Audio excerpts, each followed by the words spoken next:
Talking today to a very interesting person who's been up to some very cool things lately. She just had a Christmas movie come out in December. It's called All I Didn't Want for Christmas, came out on VH1 and can be viewed there. Earlier this year, she had a 10 episode TV series picked up by SyFy Network, debuted in January. Also, a cool show. I've known this person for a long time, going all the way back to my days as an NBC Page. So we talked a lot about that and got some funny stories. Just about things that happened with celebrities and so forth. Also got just all the inside story on how she made the TV show, traveling up to Canada and spending months up there shooting the show, and how things came together with the Christmas movie. It's Betsy Van Stone. Here she is.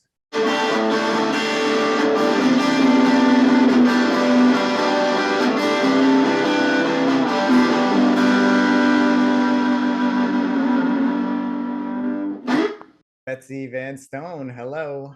We Hi. were chatting a little here. Word, yes. Amazing finish to the year and amazing kind of beginning to the year too. Thank Um, you. you got a Christmas movie on VH1 to end the year, and then you had the Astrid and Lilly TV series that debuted in January, I think. Is that right? Yeah. Yeah, It's been a crazy career year for sure. Yeah. yeah. And then this had sort of came out of nowhere. In fact, you brought up Laura. Laura and I live in the same town. I Yeah. just ran into her a couple of days ago, and we were talking about you, and she was like, "That was such a surprise. I didn't know that you had a movie coming out, and I didn't either." And then like saw the Facebook post, and I was like, "Whoa!" And you're like, "Got a movie coming out?" Like I think it was like a week later, and you had a clip, or a highlight from it. So where did that come from? It seemed to come out of Yeah. nowhere. It's funny. So we actually, my writing partner, Noelle Stamen and I, we wrote that Christmas movie for Viacom before we even filmed our TV show. Oh Um, wow. so it was like, was it last year? It might have, all the years very much run together at this point. I think it was like the beginning of last year. And we kind of didn't think anything was going to happen with it. The guy that hired us to write it, this guy, Josh at Viacom, um has just kind of been a champion of us, and he's this awesome exec, and he was like, listen, let's do this, like we need the following sort of parameters in a Christmas movie, and I want y'all to do it. It may not ever make air, but let's just see what happens, and so we wrote it, and then that was it. And then we got really busy with the TV show, went to Canada, filmed that, and it was just like we sort of forgot about it a little bit. And then this year, it was like it was like sort of like mid spring, maybe. We heard from Josh, and he was like, I think this is happening. Um, and we did a little polish on it, and it was very, very quick. They cast it, produced it, shot it, and it was like in the can in a matter of months. Um, Wow. and yeah, and we still were like, but is it really gonna come out? We still like weren't totally sure. And then yeah, all of a sudden we started seeing the key art for it, and it was like, oh my God. Yeah. Um, we did he did invite us to the script read, which was really fun. That was like back a few months ago. And it's a funny thing, like we very much had a hand in everything with the TV show, but we had very like nothing to do with this outside of writing the script. So he Josh invited us to the table read, which was, I think it was like end of summer maybe. And it was so neat, like seeing, everyone that they had cast in the roles. And And was it completely cast at that point? Like they had the full cast that you see I on think screen? so. I Yeah. think so. Yeah. Yeah. There might have been a few like really small parts that they didn't have yet. But yeah, it was so cool. It's just a very funny experience sitting there watching the table read, and like, of course you have opinions about stuff, but like we weren't executive producers on it. So like Yeah. our job was sort of done. um and it was really nice to see the final product and be like, oh, it's actually it's really cute. And Yeah. They did a So great job with it. so let's just go back for a second. You talked Yeah. about so they kind of approached you about writing a Christmas movie, and they kind Yeah. of gave you, they just said this is kind of what we're looking for, and like, can you do that? Is that essentially how it worked? Yeah. So we knew Josh at Viacom from the whole Astrid and Lilly world. Like I'll tell you that when we get to that part of this talk, but he's actually how Astrid and Lilly came to be as well. And so we'd worked with him before, and he's one of those rare execs that like loves women writers, wants to work with funny gals, and just really kind of got us and got our tone. And so he had I guess he had some sort of a mandate, that was like, we're looking for a Christmas movie that would be in the like sort of body positivity, body neutrality sphere. And that was part of Astrid and Lilly, of Yeah. course, as well. And so we were like, yeah, we can do that. And so we got to work, and So that's basically all they asked for, and then the rest that you just got, you, the two of you, how's that yeah, work? How's that work? You two sit down and just start bouncing ideas off one another, and yeah. I mean, when we start working together, we generally are in the same room together, brainstorming.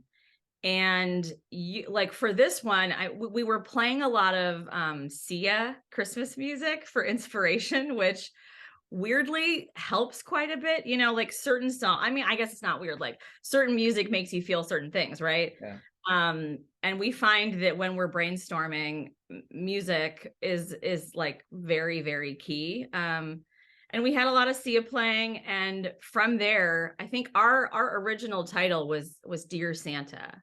And we sort of started with the character, of course, of like someone who was struggling with like a very particular mother, and who had some insecurities, and then it was like, wouldn't it be funny if she wrote this letter to Santa that actually came true, but in really weird ways. And yeah, so that just sort of came to us, I think, through listening to some Sia music, and then from there the whole thing kind of exploded. But yeah, when Noelle and I start, we're always in the same room initially, and then we kind of go off in our own little hibernation caves, yeah. and come up with some other plot lines and stuff, and then we'll reconvene to outline it, and So then we separate to write. right. So basically, you come up with the outline then, and then you go and say, all right, I'll take whatever these couple of scenes, and she'll take a few scenes, and then you go home, write it. Is that how it works, or? Yeah, well, we had been doing that for years with Final Draft, and it ended up being like a ton of work, sending each other scripts back and forth, and it was just like not economical for a writing duo, really. And then we discovered, this sounds like an ad, but it's not an ad. We discovered a program called Writers Duet, and it's made for us. Basically, it's made for partnerships, Yeah, or groups, and it's an online platform, and you just, like, I can see her in the program, she can see me in the program, so like, I see, oh, she's writing that scene, I'll jump to this. yeah. It's really cool. It saved us so much time and headache. And yeah, and that's how it all And that's happened. it. Yeah. And so hold on a second. I don't think we've actually said the title. It's All I Didn't Want for Christmas is the name. All I Didn't Want for Christmas. Yeah. Yeah. And you Yeah. said it was Dear Santa was your original working title. That was like our working title. Yeah. Yeah. And But then did it get any once other? Did it get any other names along the way, or? it it did. So I think so Viacom, owned the project. They didn't initially know, I think, where exactly it was going to air. Once they figured out it was going to air on VH1, I believe, at least this is my understanding, I believe they were at that point like, oh, let's give it kind of a song inspired title. Yeah. And so I think that's where that came from. It was like a takeoff of All I Want for Christmas. Right, of like the Mariah Carey song. Yeah, Yeah, yeah. which is my favorite Christmas song. So, It's a huge Christmas song. I mean, it's the it's best like, Christmas. yeah, it's Mariah Carey's made a whole industry out of that song, in fact, Oh, for yeah. herself. Yeah, it's I read amazing. something. I think she's earned like it's something like $1 billion, Yeah, just from that song. I Like it's know. It's insane. really amazing. That song came out, I want to say like 1994. It's probably coming up on like its 30-year anniversary. If you could Yeah, believe I that we're don't that remember old. when Love Actually came out, but isn't that when it came out? No, no, it was in the 90s. I remember I bought the CD when I was a kid, when I was in high Oh, school. I thought Yeah. I thought it came out with Love Actually. Oh, that's funny. Oh yeah, no, it's way before Love Actually, I think capitalized on it, Oh, Um, I interesting. mean, I can look it up if we want to find it out, but I I'm mean, I actually don't want to curious. be talking about Mariah Carey in any incorrect ways. Like, I'm just curious now. Let me see. let's give her the right. Yeah, Oh, there's a Justin Bieber version of the song, apparently. I'm sure everyone's done a version of that song. But I've done a of version. Bieber and Mariah Carey. You know what? Let me see. All right, the Wikipedia should tell us, right? Yeah, I would Yeah, think so. October 29th, 1994. Okay, Um, that is genuinely news to me. yeah, that song is, How so it's 30 funny. years old. What, 2 years from now? In 2 years it'll be Wow. 30. Yeah. So basically, she's made $1 billion Yeah, almost. yeah. I mean, she's the queen of Christmas, I think. Good But for isn't her. that's a Great very song. smart thing? I wonder if she knew how smart that was when she did it, because every year at this time of year, it's just like payday, right? Like Yeah, right when you need it most, probably. totally. But I don't, that's a good question. Like, I wonder if musicians truly, like, does anyone really know, like, when they write a song, oh, this is going to be a major hit? Because it could No, have not have, it could not have been. I mean, yeah. So no, but I feel like don't musicians all do the Christmas album just in the hopes that that happens, because then yes, every year it just turns yes. into like for her now on just on streaming, she must be rolling in it. Like No, you're absolutely right. come Thanksgiving every year, it must just skyrocket. Yeah, And yeah. Yeah, you're right. Well, it's like Wham, like Last Christmas, great yeah, example of another one. I know, I know. I mean, there's so If many I great was a Christmas songs. singer, I would have a Christmas album 1,000%. I In fact, I might just make a Christmas album. Are we breaking some news here? Is this Yes, I'm gonna go get my Yamaha keyboard and start composing. Get yeah. ready. Hey, you got a year basically Yeah, to get on yeah. this, Betsy. um, yeah, that's funny. So I wonder, is that the same for you though? Like, hey, you just wrote a Christmas movie. Maybe this thing will get replayed every year. Honestly, I am the worst judge of that stuff. Like I never can tell whether or not something is good, if people are going to like it, if it's going to be well received. Like I just don't know. I think that is so hard to know. I mean, it's so hard to be truly objective about your own stuff. You know, Yeah, we wrote what we thought was a cute script.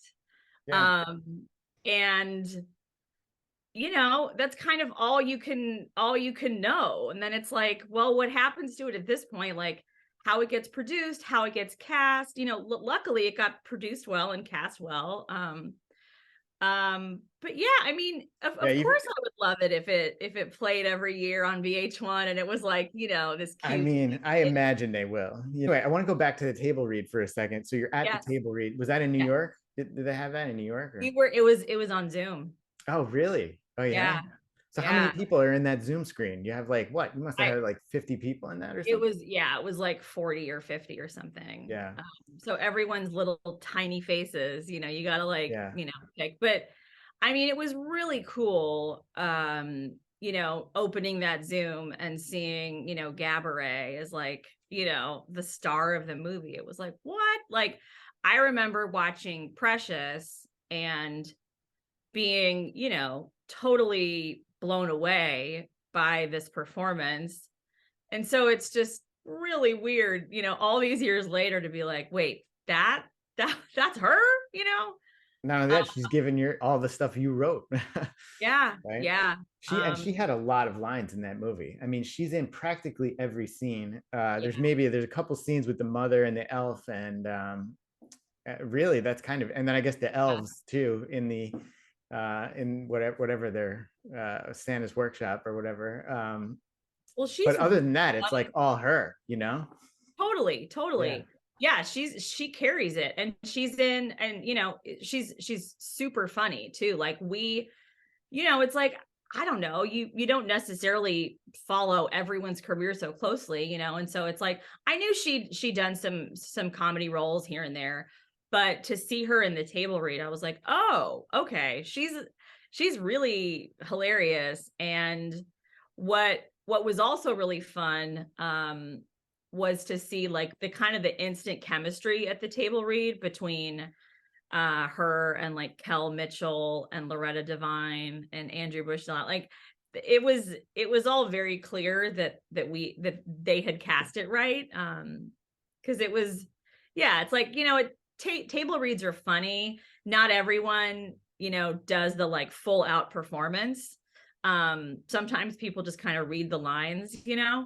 But it was like, oh, everyone of our cast was really like delivering these hilarious interpretations of the lines, and like I said, the chemistry was clear. And do you feel like, had she memorized a lot of it by then, or was it clear she had some time with the script to like really, familiarize I think herself it with? was like maybe half and half. Yeah, it's hard to tell because it was Zoom, so like I wasn't Yeah. really sure if she was like reading a script or not. Um, but what I did think was hilarious and ended up in the movie too. Turns out she's really good at improv, Oh which yeah. is, not something that I think people know. Well, I mean, they do now, telling the world. No, I mean, I'm sure she's talked about that somewhere, but um, yeah, like she was improving certain lines, and a lot of that is evident in the final movie too. I mean, Noelle and I, as the writers, like we Sure. know what was in the script and what wasn't.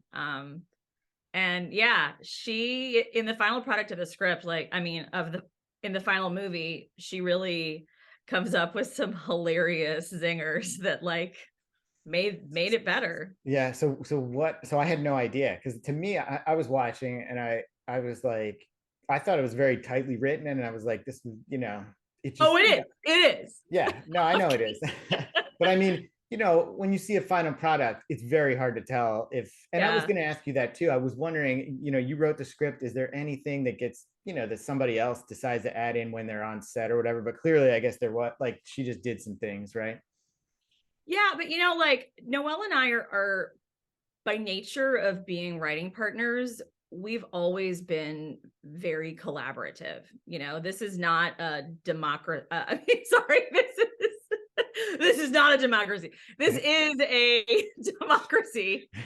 Um, we really, we really love seeing, um, you know, different, silly, quirky interpretations. And we're happy if someone can improv well, Yeah. and it elevates the script. And that's what happened. I'm sure there are cases where writers have to sit through table reads and or see their final product, and actors had improved poorly. Fortunately for us, that's not what happened. It was all really helpful stuff. Yeah. Yeah. And so when you're at the table read, was there any of that for you and Noelle? Were you sort of watching and being like, all right, that's not quite how I envisioned that line coming out, or this playing out, or was it just sort of like, this is great, and like maybe it's even better because it's actual actors doing it? Right. Yeah, I mean, of course, I think there's always going to be lines that you as the writer hear differently. Yeah. I think that's a part of the process, because writing, at least for me, is so much like, directing the movie in my head, right? I mean, that's what Right. I'm doing.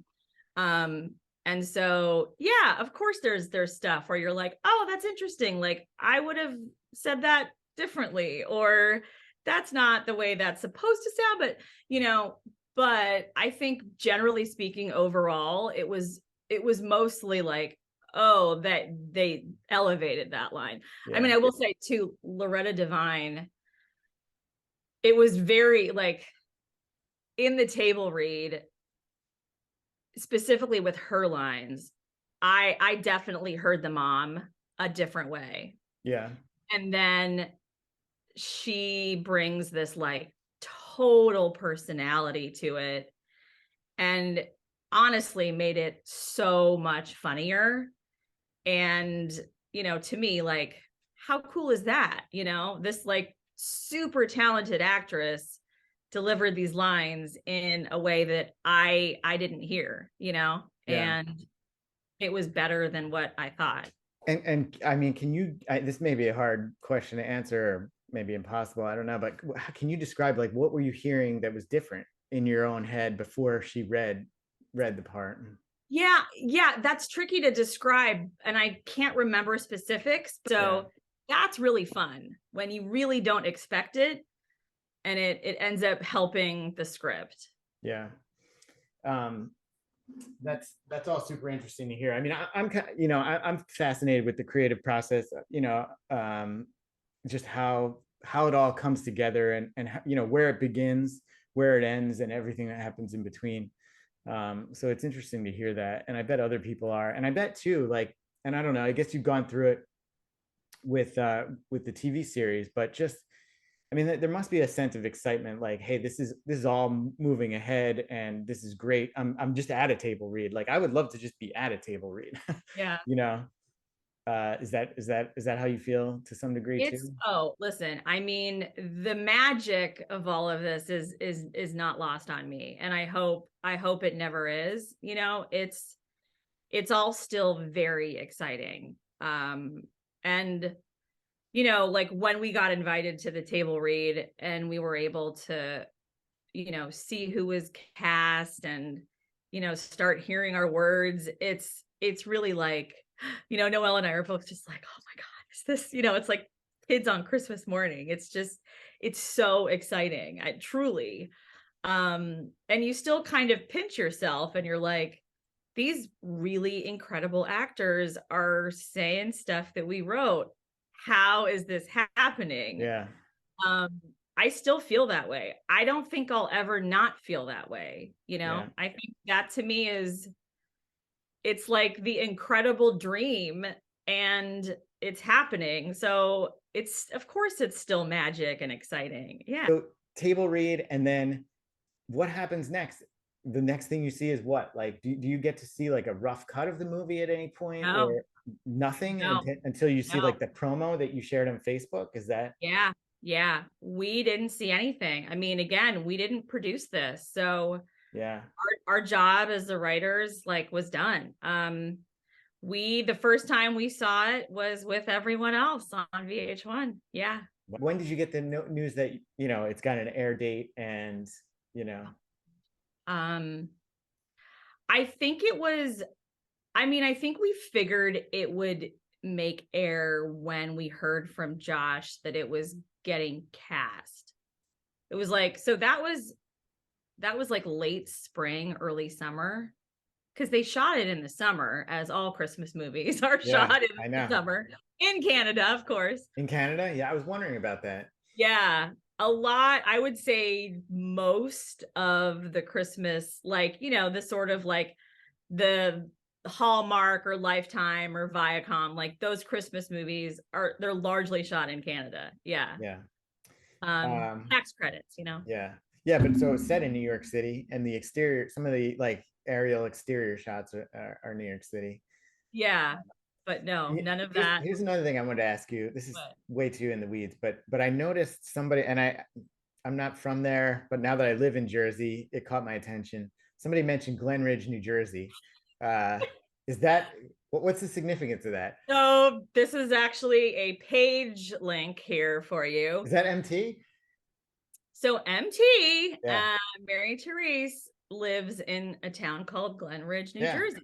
Yeah. And when we were writing the script, I literally included that as like a placeholder. I was like, oh, they'll change the name of this, because like every script has to go through rights and clearances, and Yeah. I mean, we were endlessly surprised doing Astrid and Lilly, what would clear and what wouldn't, the most surprising things. And so I thought for sure, oh, they're not going to, use the actual town name. Like they'll come up, with something else, like Meadow Park or like, something that sounds like a quaint little town. Yeah. Um, and they didn't. I guess the name cleared. So it's Glen Ridge, New Jersey, which we thought was hilarious. Actually, Mary Therese texted me when she saw that and she was like, "What?" That's great. Yeah, it must have been funny for her. Yeah, I know. That was an Yeah. accident. I Glenridge, didn't think. have you been to Glenridge? Oh yeah, yeah. Yeah. Me and like Megan Montanaro and Brandy Merrick and Laura Celentano, we are still really tight, close friends, Yeah. and we get together whenever we can, all five of us. It's been a really long time since the five of us were together. I think it was Brandy's wedding, which was like 4 years ago or something. I can't remember anything these days. But we had a reunion many years ago, I think when MT and her husband had just moved into their house in Glen Ridge. And it's such a cute town. It's very quaint. And it's just kind of that like quintessential Americana, like East Coast hamlet from the city in my mind, and that's why I put it in there as a placeholder. So that's kind of just what sprang to mind when you were like thinking about what the suburb was like or whatever. Yeah. That's funny. I know. Yeah. To me, it's just got that very like classic, town outside of the city. Yeah. It's just, that's it for me. Yeah. It's like a bedroom community, right? I think they call them. Yeah. Yeah. Also wanted to go back to when you guys were working on this, were you thinking about other Christmas movies or like how were you finding inspiration? I know you said you were playing the Sia music, but anything else like that you were thinking about in terms of Christmas movies that you either like or that I don't know, influenced it in some way? Yeah. Well, so confession here, I watch probably an unhealthy amount, I would say, of Christmas movies. Like all the Lifetime, Hallmark, all that. I've seen them all. I love them. I love them because they're so silly. There's a formula and you know what it is and you know what you're going to get when you turn one on. And as cheesy as they are, they make you feel good. It's just like a little holiday hug, Yeah. And so and I have a group of friends that we all watch them and trade titles like, oh, did you watch this? Oh, skip this one, definitely watch this one. And so for me at least, as much as I love those movies, they can, like specifically like the Lifetime and the Hallmarks, they can be a little cheesy, and so I wanted that feeling of that holiday hug, but to elevate it into, modern VH1, lingo, I guess. Yeah. And so for me, it was like taking that formula that I love, but just modernizing it, Yeah. That was really the inspo. Yeah. So I noticed a couple of things too. Maybe I don't know. Maybe it was somewhere there or maybe not. I don't know. But one thing I noticed about it, and I feel like this is true of a lot of Christmas movies. I'm not as obviously well versed in all the Christmas movies as you, but like thinking about like even like Elf or like even like It's a Wonderful Life. Many and I don't even think It's a Wonderful Life was initially thought of as a Christmas movie, but there's like a supernatural element in there. Is that something you were thinking about in this? Because there certainly is one in this too. Yeah.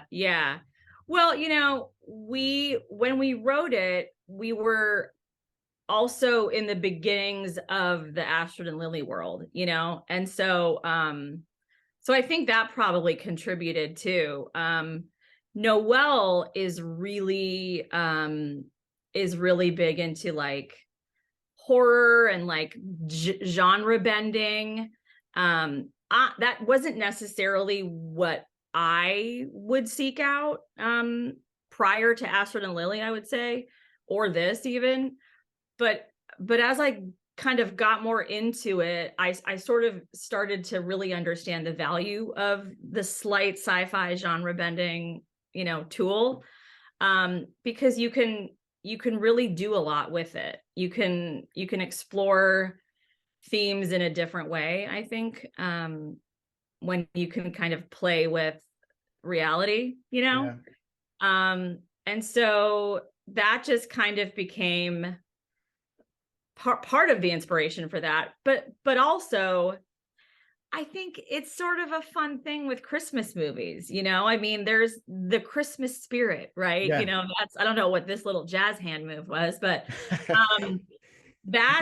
that's such an important piece of, I think, every Christmas movie is the Christmas spirit. Yeah.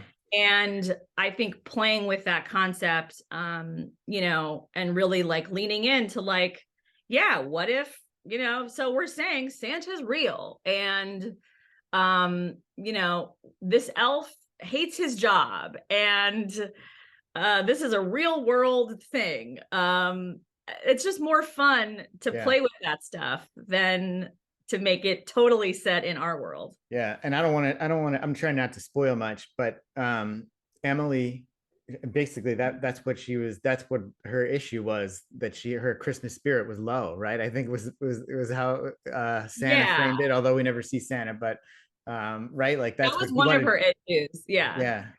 That's why he got assigned to her, essentially, or he was in the Department of Lost Souls. He gets transferred. Yes. The elf gets transferred to Wolf, the elf. Yes, his name is Wolf, but he's an elf. Very confusing. Yeah, it was funny. So yeah, that's all there. One other thing I wanted to ask you about this too: the mother-daughter relationship. Very, it was like a central theme of the entire movie. Can you talk about that? What's going on there? Is that, you know, where'd that come from? So yeah, my mom actually called me when she and my dad watched it. She was like, so the inspiration for this relationship, is it from personal experience? I was like, no, Mom. Yeah, it's not. For the record, I have a very different relationship with my mom that so, you know, I think it's really important when you're working in sort of a mystical, magical, genre bending setting to keep it grounded, you know, grounded in reality. And that was important to us, to make sure that Emily felt real, that the relationship with her mom felt real, you know, and that was something we wanted to feature because, well, you don't often see, you know, those kind of storylines in Christmas movies. And so we thought that was kind of, you know, peppering that in was sort of like a nice twist on what, you know, you're normally used to. But it was just important to us, like I said, to keep it really grounded and steeped in, you know, some of what Josh, you know, had sort of told us that they wanted, like, you know, having a mom who doesn't fully get you, or, you know, like has your back in an obvious way, like that's really hard, you know. And it's hard for Emily, and it was important to showcase that because, my God, like our relationships with our parents, you know, they do influence who we are as adults, right? I mean, that's a huge part of it. And yeah, so it was just important that we find a way to thread in a really grounded, real relationship, because you can't do a movie like this and keep it all light and fluffy, you know. Otherwise it lacks heart. And we wanted to make sure it had, it really had some heart. Yeah, I thought it definitely had heart. There's a lot of funny stuff going on there in there, but it's definitely got a heart and soul to it. I thought, at least. So Thanks. Yeah, I mean, we tried. Yeah, yeah, you guys succeeded on that, I think. So we'll take a quick look at the trailer for it right here. Santa, you've never brought me anything I've ever asked for. Why don't you put in a letter then, drunkie? What do you get when you mix too many drinks with an angry letter to Santa? Dear ugly Santa. One very original holiday movie. You know that letter you wrote to Santa? All your wishes are coming true. I work here with my bully. Dear Santa. You think this is a game? Cabaret Sidibe. There will be no more of this insane Santa reality. Loretta Devine. I want everyone to be whistling Christmas out of their buttholes. And Kel Mitchell. I'm a magical elf, bitch. Why are you naked, you crazy bitch? All I Didn't Want for Christmas premieres Wednesday at 8. An original holiday movie, part of VH1's Naughty or Nice. So that was it.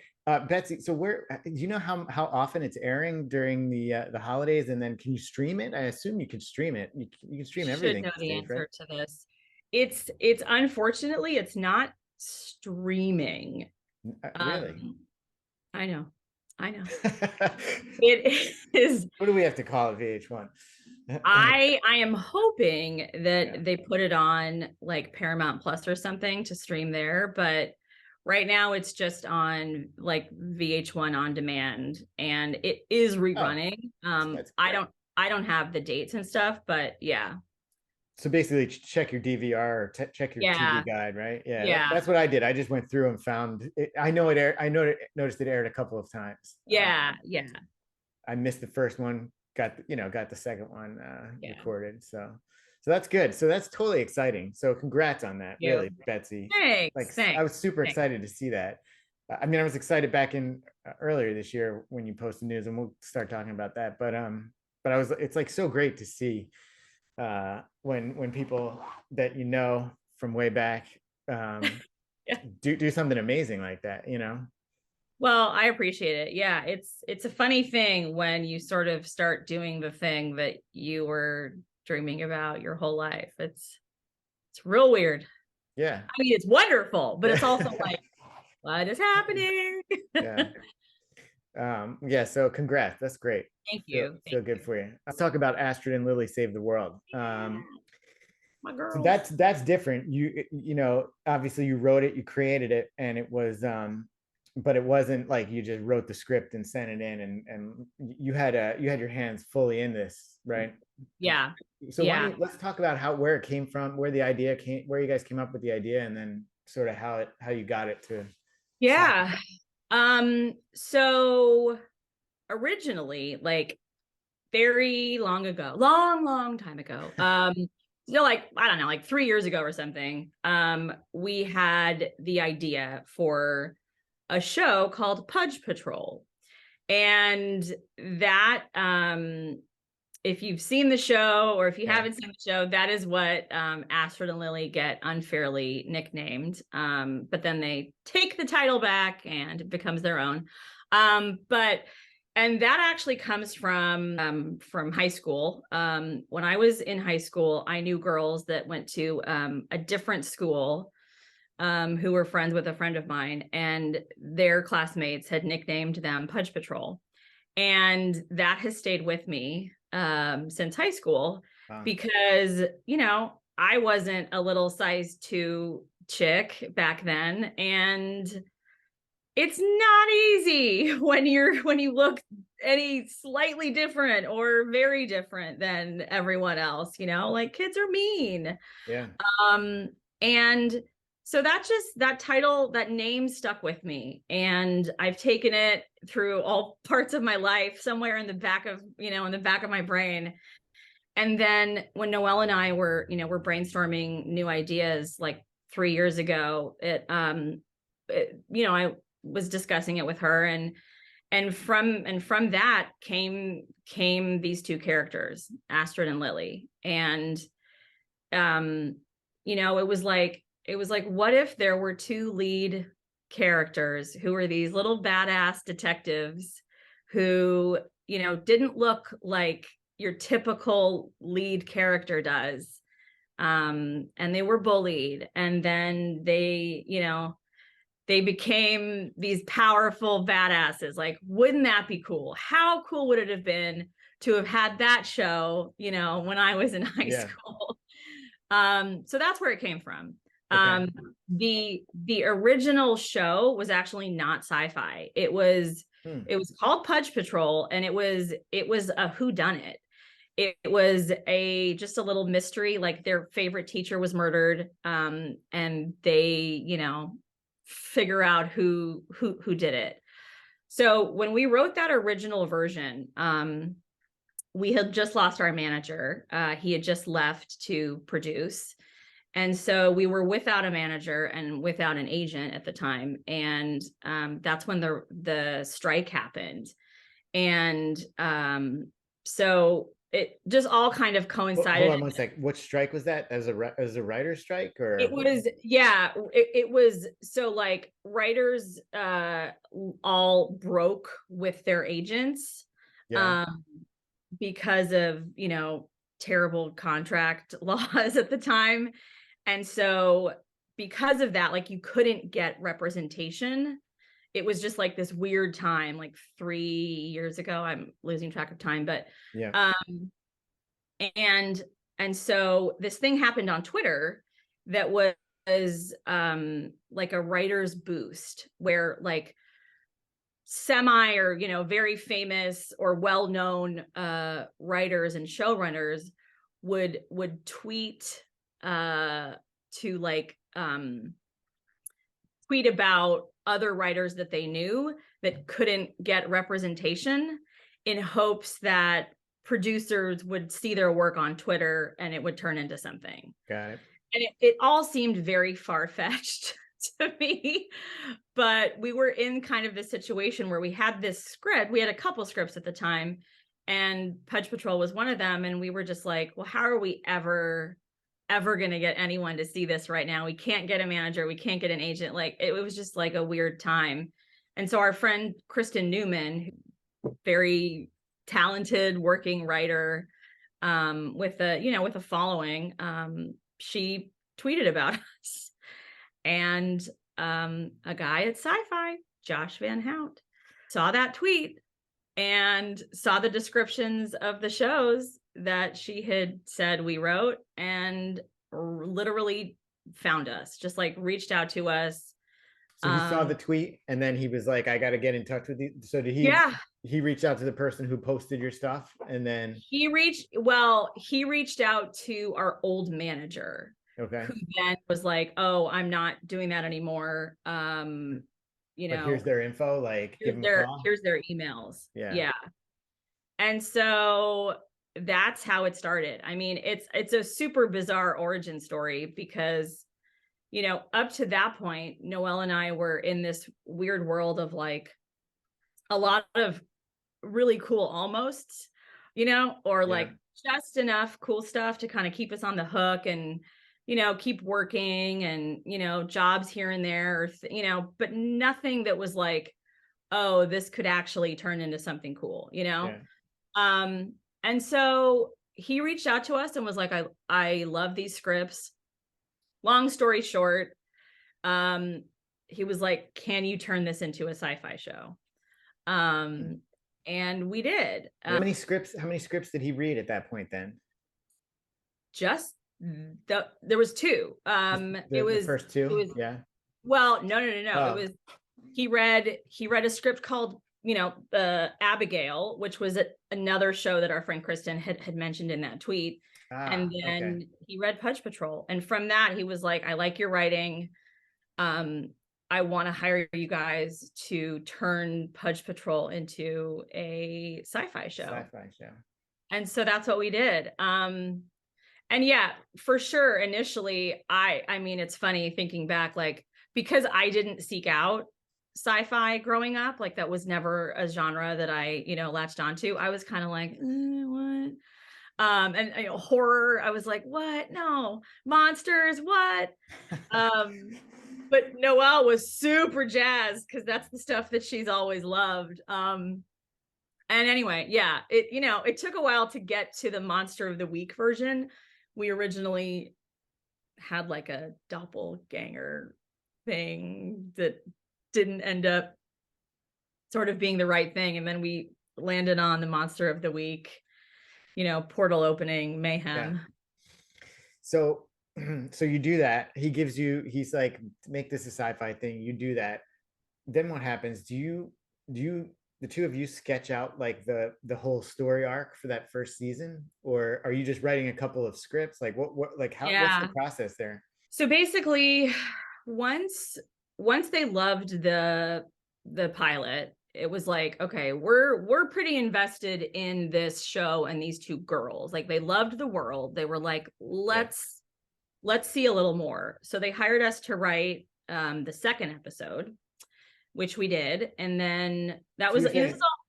At this point though, then they haven't committed to anything beyond like one or two episodes. Yeah. No. Wow. Yeah. But it was so during the pandemic, NBC Universal, like all the networks and studios, like it was a weird time, and so the rules were kind of changing and everything was sort of running at a different pace. And they hired us to write the second episode because I think everyone was scared to make moves, and it was like, well, let's just see one more episode and then we'll know, what the hell to do. Yeah. And so we wrote the second episode, and at that point we'd also written the show Bible for season 1, which was like a pretty comprehensive breakdown of what you could expect from season 1, like pretty fleshed out character arcs, story arcs, all the monsters that we created, and just like it was pretty detailed. Like they knew what they were getting. What's a show Bible look like? I think most people probably don't know what that is. Like how many pages are we talking about? And is it printed out or is it all digital at this point? It looks like an old English Bible. No, ours, yeah, it's a PDF doc, but I assume they printed it out. So ours was, it was pretty cute, I have to say. It was like maybe 8 pages. And because in the show, the girls write in a notebook, like a journal. Yeah. We were like, oh, let's make this show Bible really cute and make it look like a high school notebook. Yeah, that's a good idea. On notebook paper. Yeah. I mean, I think across the board, the visuals of everything are so important, for us, at least, I think that document helped sell the show because we wrote it in their voices, like they were doing journal entries. And we wrote it put it on, notebook paper. So it looked all like a high school project. Basically, we'd given NBC Universal and SyFy 2 episodes and the season 1 Bible, right? Yep. And then we waited for a few months. And then one day, I think it was February or March of 2021, we get this call, hey, can you guys? Is it Josh calling? Well, so at that point, Josh no longer worked there. Oh, wow. He had left to go to Viacom. Okay. At that point. But yeah, we got the call, like, can you guys jump on a Zoom? That's great because I mean, sometimes when somebody leaves, the next person that comes in doesn't necessarily want to like do that project or whatever that they've got, brewing. So that's great. Think we really lucked out that at least this is what we were told. It seemed like the execs at SyFy and at NBC had really fallen in love with the characters. That's great. Like Astrid and Lilly were apparently, well liked and well talked about in all their meetings, and that really saved us. After Josh left, there were still champions of the show, which is why it kept going. Yeah. Which I agree, that doesn't always happen. Yeah.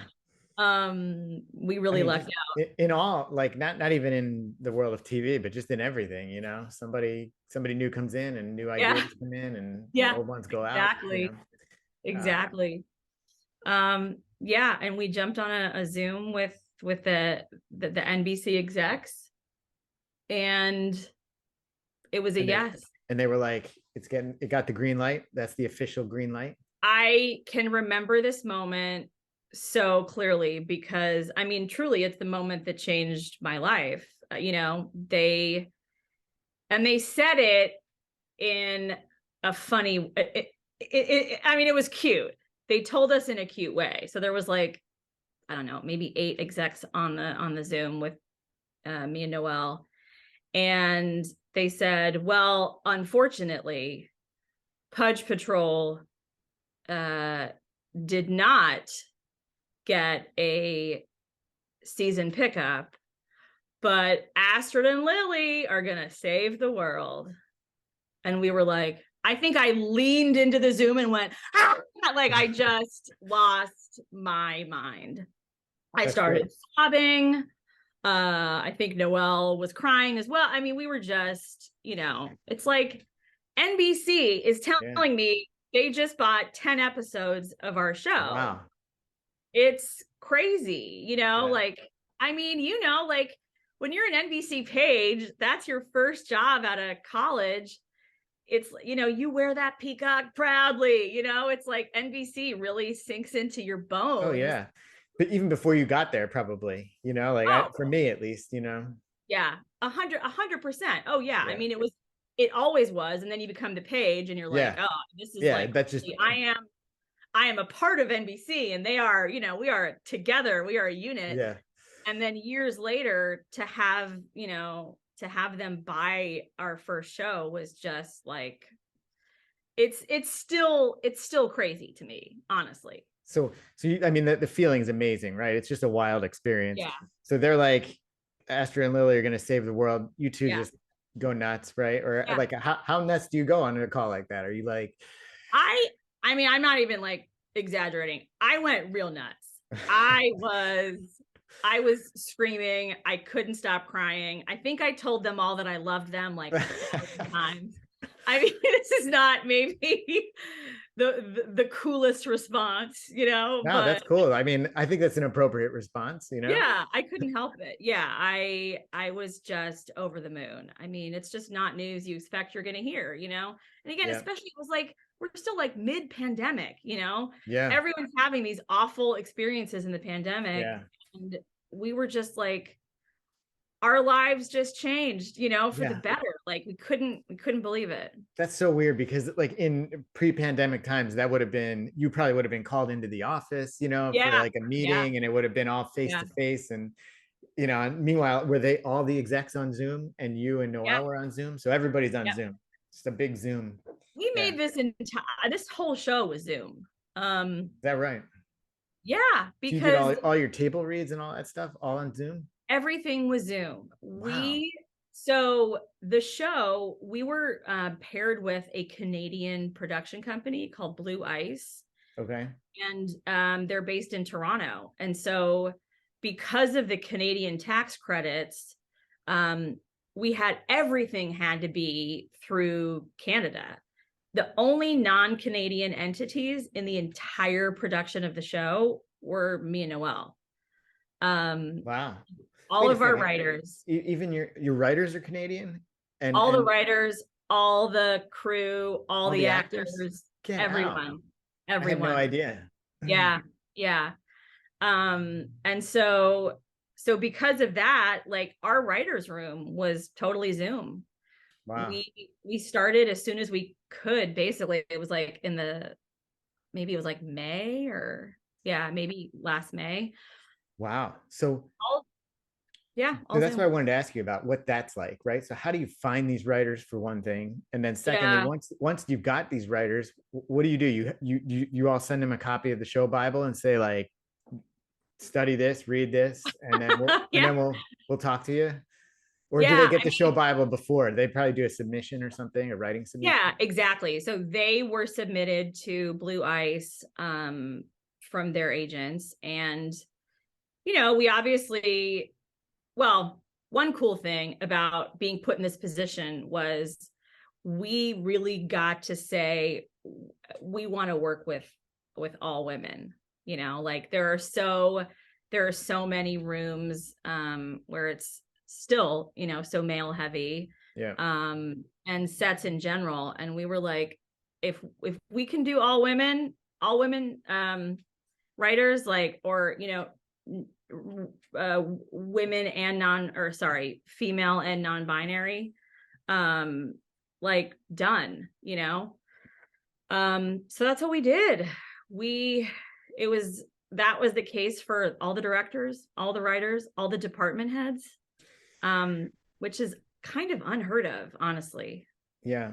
So but what happens? Like they pitch Oh, you a bunch sorry. of writers, right? And then do you have Yeah, to yeah, read through all their samples or what they've done in the past? And then how yeah. many is it? Like how many do they send you? And then how many do you choose? Well, we knew how many writers we could pick just based on the budget. We knew Yeah. it was going to be a small room. Yeah.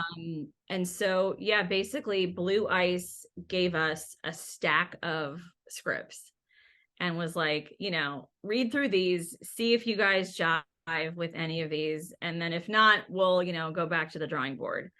But from that pile, there were 3 writers that just like really dazzled us, and had the same tone, that we were looking for, and made us laugh in their scripts. And so we met with them on Zoom.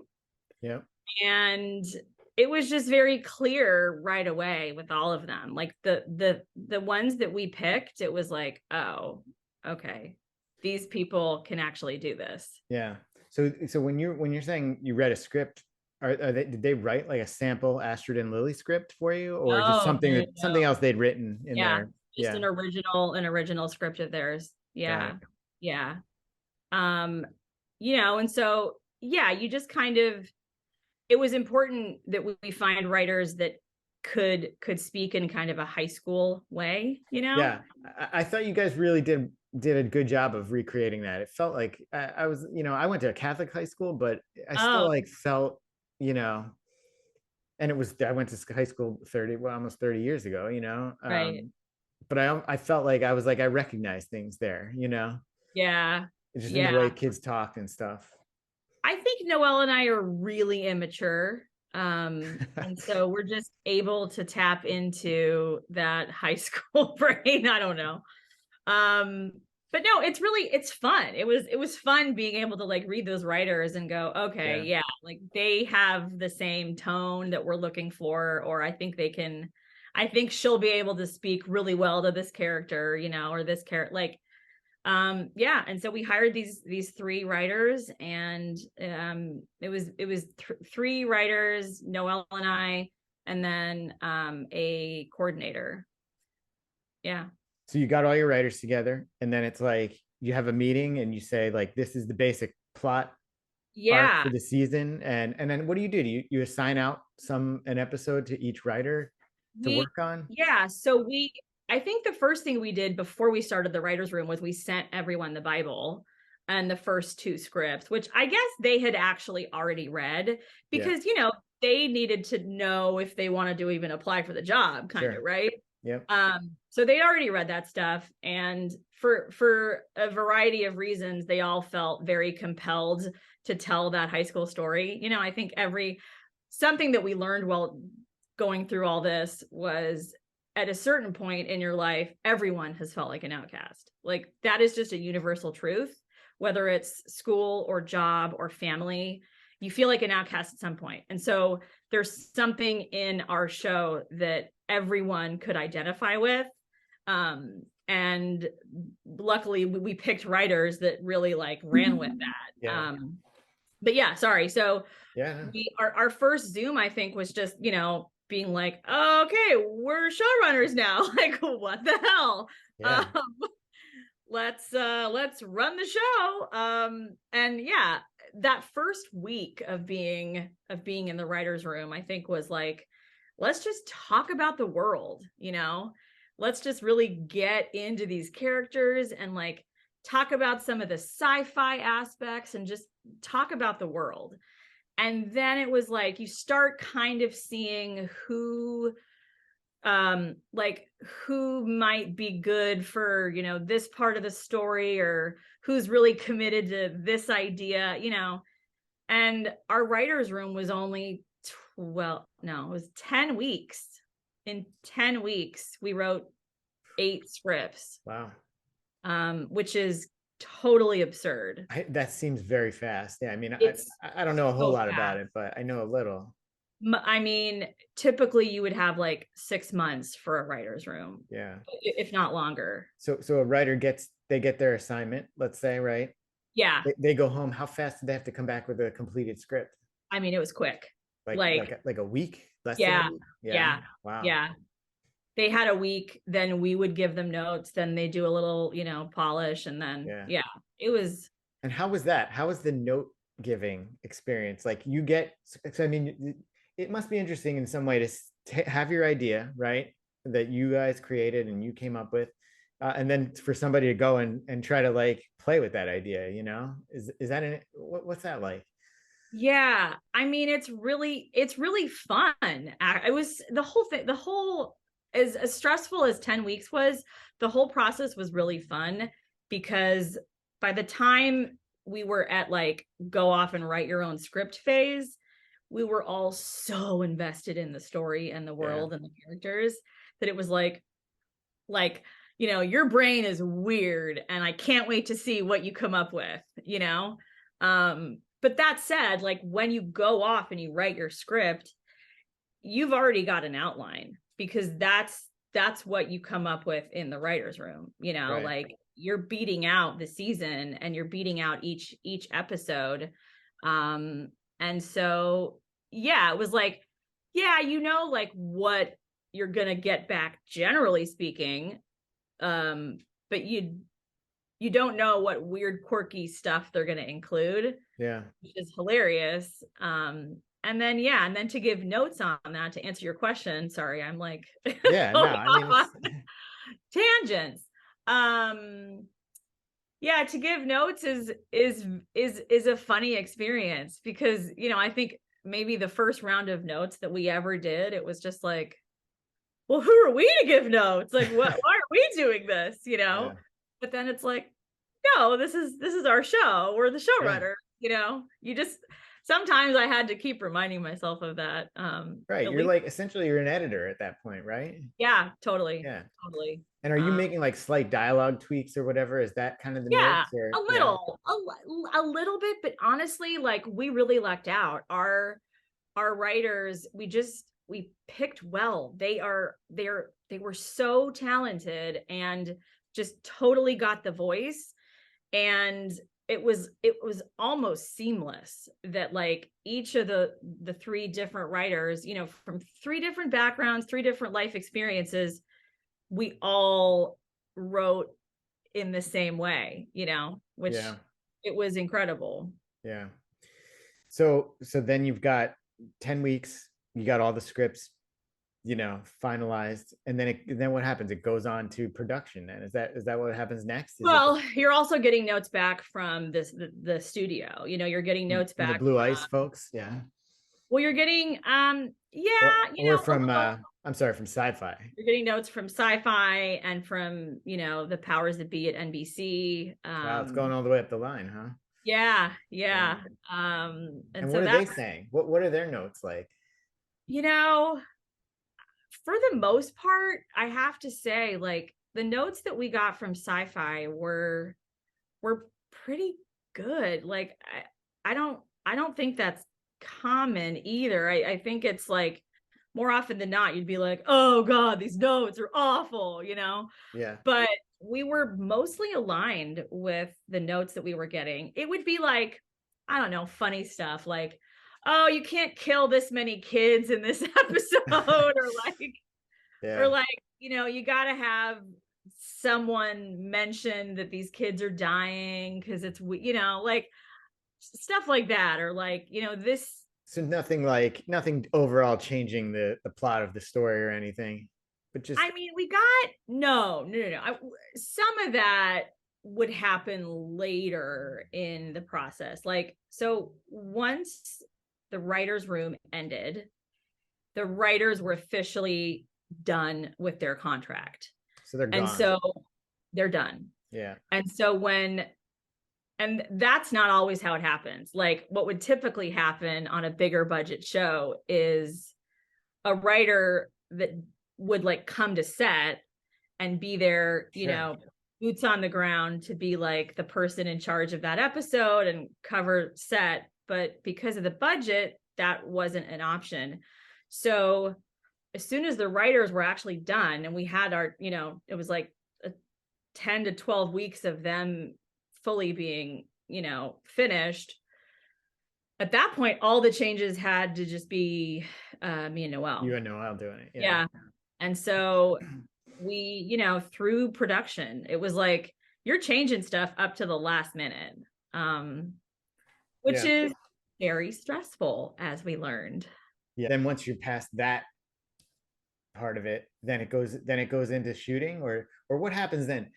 We were making changes in the scripts throughout the production. So basically, the writer's room ended. Noelle and I flew to St. John's, Canada. So now you're out of California, right?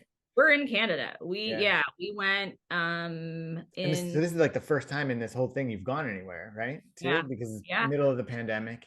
Yep. First non-Zoom thing. Okay. First non-Zoom thing, boots on the ground in St. John's, Canada. Where is that? Is that Western Canada? No, it is the most eastern point in Canada that you can go to. Oh, really? You can basically see Greenland. Like it is. Wow. It is as far east as you can go.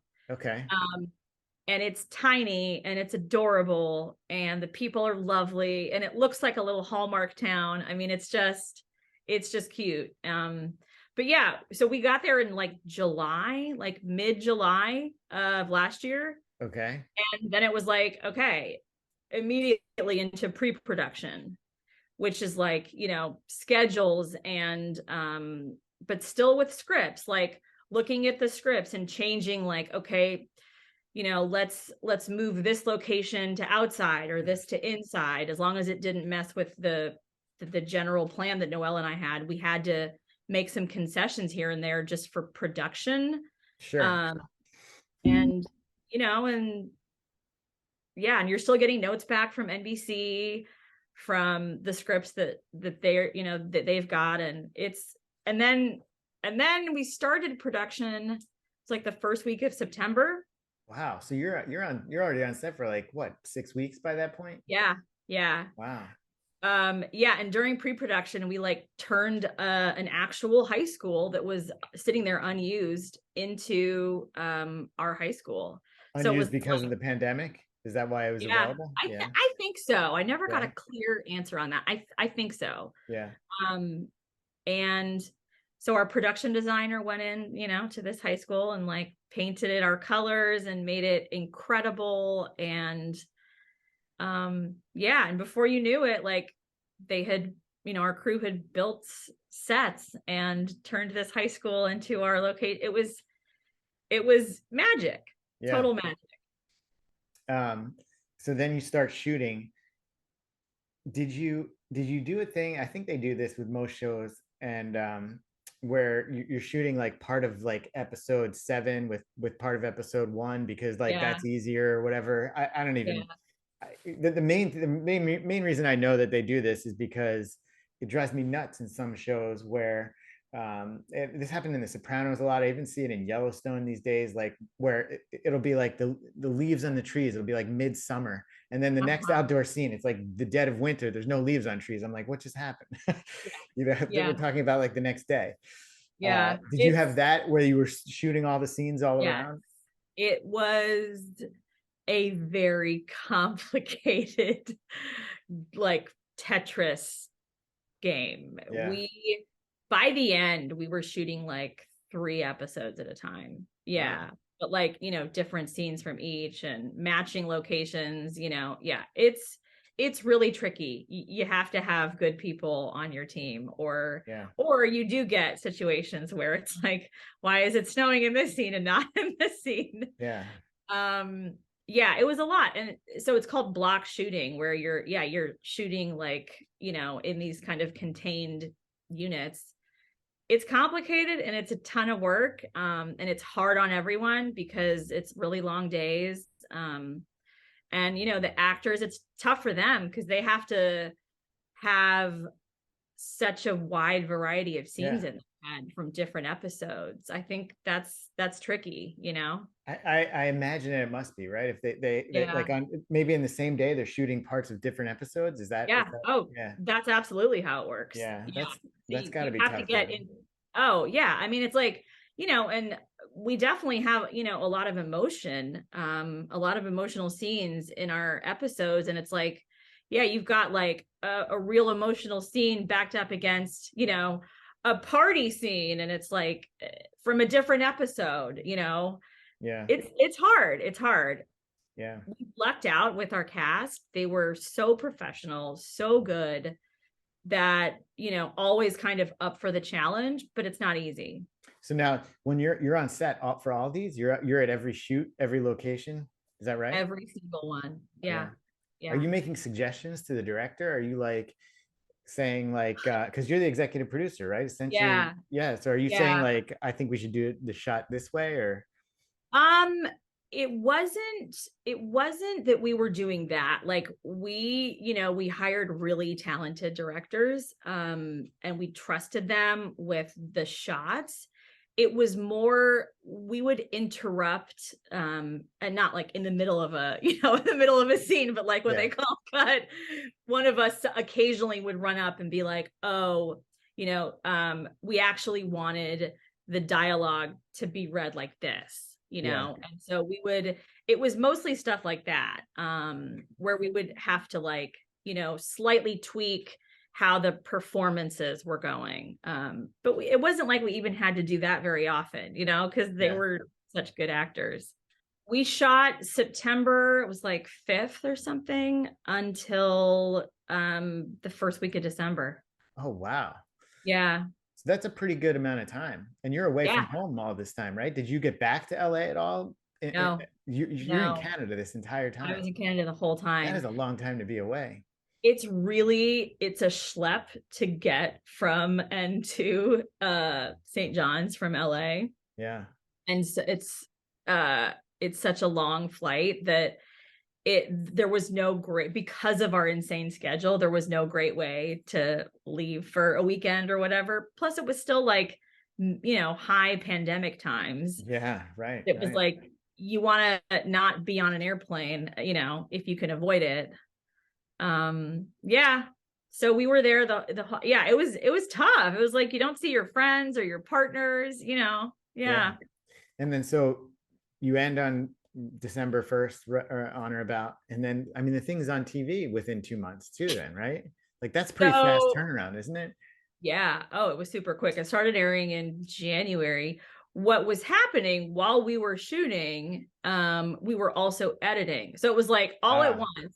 Noelle and I would be editing the previous episode on Zoom with editors, and then on set filming future episodes, and then making script changes for episodes after that, and writing the finale. I mean, it was like we had so many hats on at you're like spinning plates, right? Like you're like, how do you it was do that? The most work I have ever, and it wasn't like we went there thinking, oh, there's going to be a cakewalk. Yeah. But it was because it was so condensed. It was so much work, and we didn't have writers there with us. We didn't have people covering set.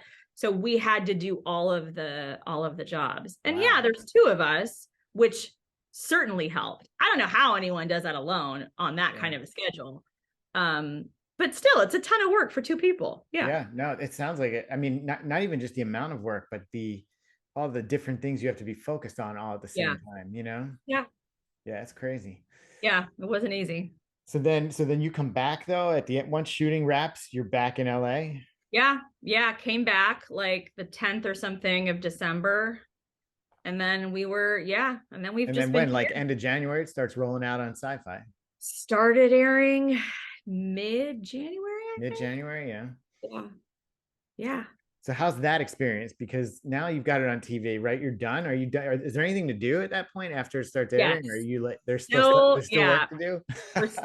We're still in post-production. Oh, because you're still editing episodes. Wow. Yeah. Yeah. The experience of it airing. So that was the first time that anything we'd written, was on television, right? Yeah. That is a totally insane experience. For me, at least. It was nuts. It's I kind of said this earlier, but it's like, this very competitive thing we're doing, and you have this insane dream that you think, is it going to really pan out? And then to have that moment of like sitting with all your friends, watching on the screen your show for the first time. Nothing compares to that. It's like the best, the best days of my life for sure. Before this show got picked up, did you ever have moments where you like doubted yourself or considered like, what am I doing? Like. Of course. I don't think, you're human if you don't doubt that you're going to do this, tough thing. But I just think part of me was like, but there's nothing else that is going to satisfy me as much. So I just have to keep going, So then when it finally airs and you're talking about this experience, especially that first one, does that make it all the more like, that much more powerful for yourself, or just that much more satisfactory? Like, if you had any doubts that you had at any point along the way, or like, you didn't, sounds like you didn't come to the point where you're like, I'm just going to give up on this, but no, I never really hit that, plus there's two of us, right? So we've been writing partners for like 15 years. So we've had a long time to like lift each other up when one of us was feeling like, I don't know about this, but yeah, I think I'll tell you that the first, like when we first got to Canada and it was when we started shooting. When we started shooting and we were like running, set, it was like, oh, we're doing what we should be doing. I think it felt really like we're exactly where we're supposed to be. Yeah. You're like doing what you were meant to do, right? Yeah. And then when the first episode aired, it was just like, yeah, this feels right. That's cool. Yeah. That's a cool feeling. So here's another thing I wanted to ask you about. So now you got an episode on TV. I guess they're coming out, and maybe SyFy was probably sending out screeners to people, like critics and stuff. What's it like to have critics reviewing your show? Weird, man. We lucked out there as well. I know I keep saying that, but I just feel like we were so lucky throughout the whole process. We had some pretty incredible reviews that, kind of like made our lives. I mean, Time magazine, wow. Like the hard copy magazine, wrote a page about the show. That's awesome. And that was insane. And they liked the show. They gave it a good review. Yeah, they got it. And like the Hollywood Reporter, a really wow. That's a huge trade magazine. Yeah. Oh my God, it was totally bonkers. Can't remember who said this, but someone called it Buffy without the male gaze. That might have been the Time article. And that to us was like the highest compliment. Buffy was obviously an influence, in the show. And without the male gaze, I mean, Joss Whedon, there's a lot lot of issues with that guy. And remind me, Joss Whedon was, I never watched Buffy, so I'm a little in the dark there. Joss was the creator of Buffy. Okay. And he, years after the fact, just a lot of stuff has come out about him that. Yes, I know that. I just didn't know. I didn't know his involvement. Yeah. So that's kind of an insane, Buffy without the male gaze was just sort of like, that's exactly right. That's exactly what we were going for. Yes. So that's interesting. So you feel like they got what you were doing. Yeah. They got it. Yeah. They got it. Unfortunately, our target demo doesn't have cable and wasn't accessing SyFy, so it, unfortunately the show didn't get as many eyeballs as we would have liked, but critically, yeah. I mean, so that's good. And what do you get ratings? I mean, do they give you does SyFy like let you know what the ratings are, or they give you updates on how it's rating? They were giving us ratings, and I think they had certain numbers that they needed us to hit, and it's tough. I mean, I don't think there was enough marketing in the right way for the show, and I think that affected it a lot too. But I mean, one of the biggest issues was our target demo just doesn't have cable. And what is that target demo? What is that? I would say like 13 to 30 for like right? sort of the new set. Yeah. But then there's like some people have cable. Yeah, still. Sure. But like the people in our generation who were watching it from like a nostalgic, perspective. But yeah, I think sort of the younger generations just couldn't find it, didn't know about it. Yeah, and that's half the battle, right? Just the right promotion for it to get it in front of the right eyeballs. I think it's more than half. I think marketing and promotion makes or breaks a show. Yeah. And I think in our case, we just it just wasn't. So do you know if it's getting picked up for a second season on SyFy? Or? It looks like the production company Blue Ice is like trying to sort of find a new home for it. That's what I was gonna say. Like, couldn't you just take that to a streaming? Because wouldn't it have a better shot at like on Netflix or or Hulu or something? I don't really know what's happening with it right now. We're sort of like, whatever happens. We can't control it. But have you written some things though? Like, is there a second season show Bible, or even like an episode or something? We've not written an episode. We have a very we have a show, like a season 2 document that is not as detailed as our season 1 document was from back when, but we know what we'd like to do in season 2. Yeah, that's cool. Hopefully we get to do it. Hopefully it comes back, and I think it's great that you got it picked up and had a full season, 10 episodes. That's just that's an achievement. That's a lot of, and I didn't know all the work and just the crazy timetable you guys were on, and how you juggled all that, and being away in Canada, in far eastern Canada. It's a wild experience, Betsy. It's been a total ride. Do you have a favorite scene from that? Is there a favorite scene from that first season that you have, or anything that you just like, any scene or part that you just were like, oh, that nailed it, and I just love how that came out? I mean, maybe there's a lot of them, but if you had to choose like one. So okay, that's a really hard question, because there were so many moments where I was like, what is happening? The scene's incredible. Oh my God. But I think one that sticks out to me in episode 8, there is, so kind of like all season, I hope this is not a spoiler alert, but I don't think it is. All season, there's secrets that are kind of, being buried under the surface in the friends, in the friend group and between Astrid and Lilly. And in episode 8, all the kids get trapped in these horrifying hair cocoons, and have this like explosive discussion where all the secrets come out.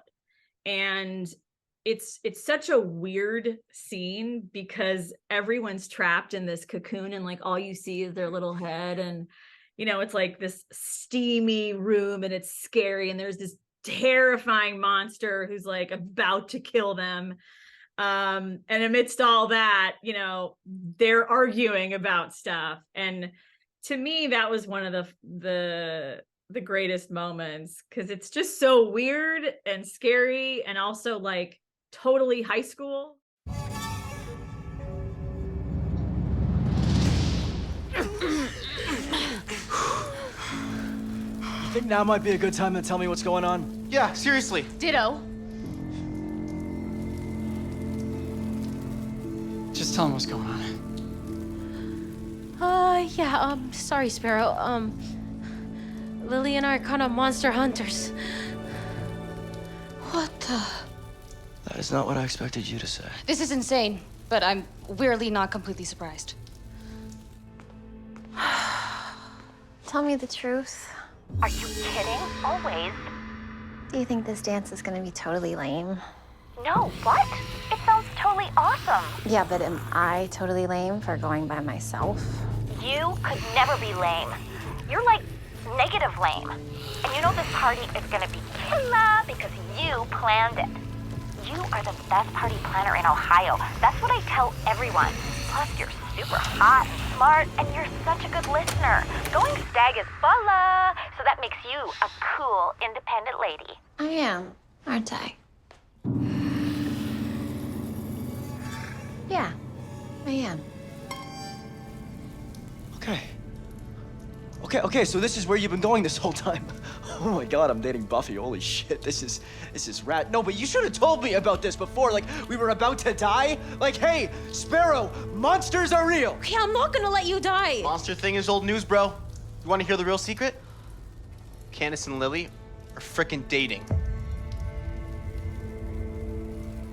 I wouldn't really call it dating. Okay, wait a second. Candace? Wait a second, Tate! Did you just out them? On what planet do you think that that's okay? That's beyond unacceptable, you idiot. Thank you. You gotta be kidding me. Candace is your crush? Why did you lie to me? Why was I lying to you about C-Bomb? Yes, I tell you everything, and I would've told you to run for the hills, which you clearly needed to hear.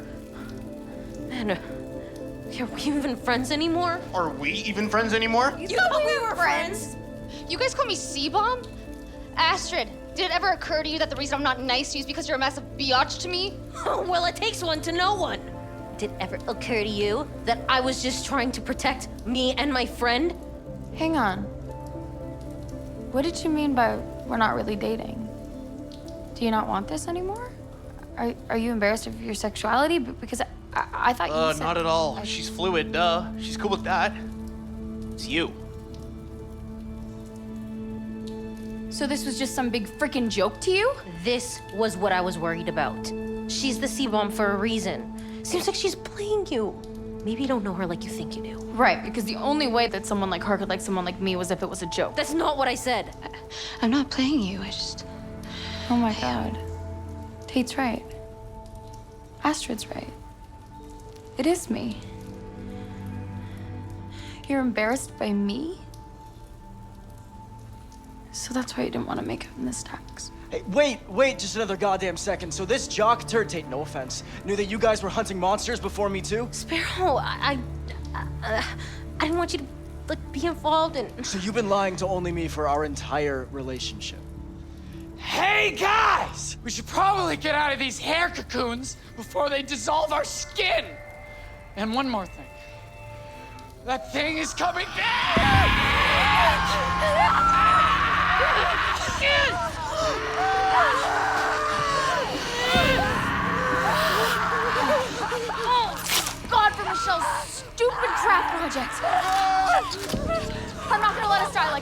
Hurry!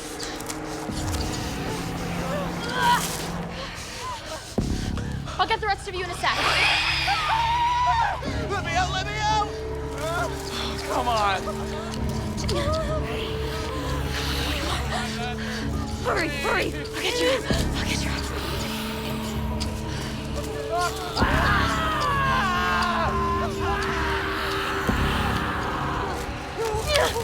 Oh my God! Come on!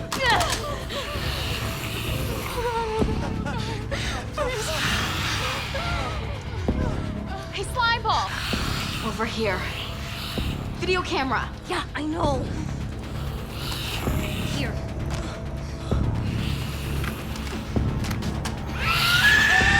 Hey, don't forget to press record. Yeah, I got it.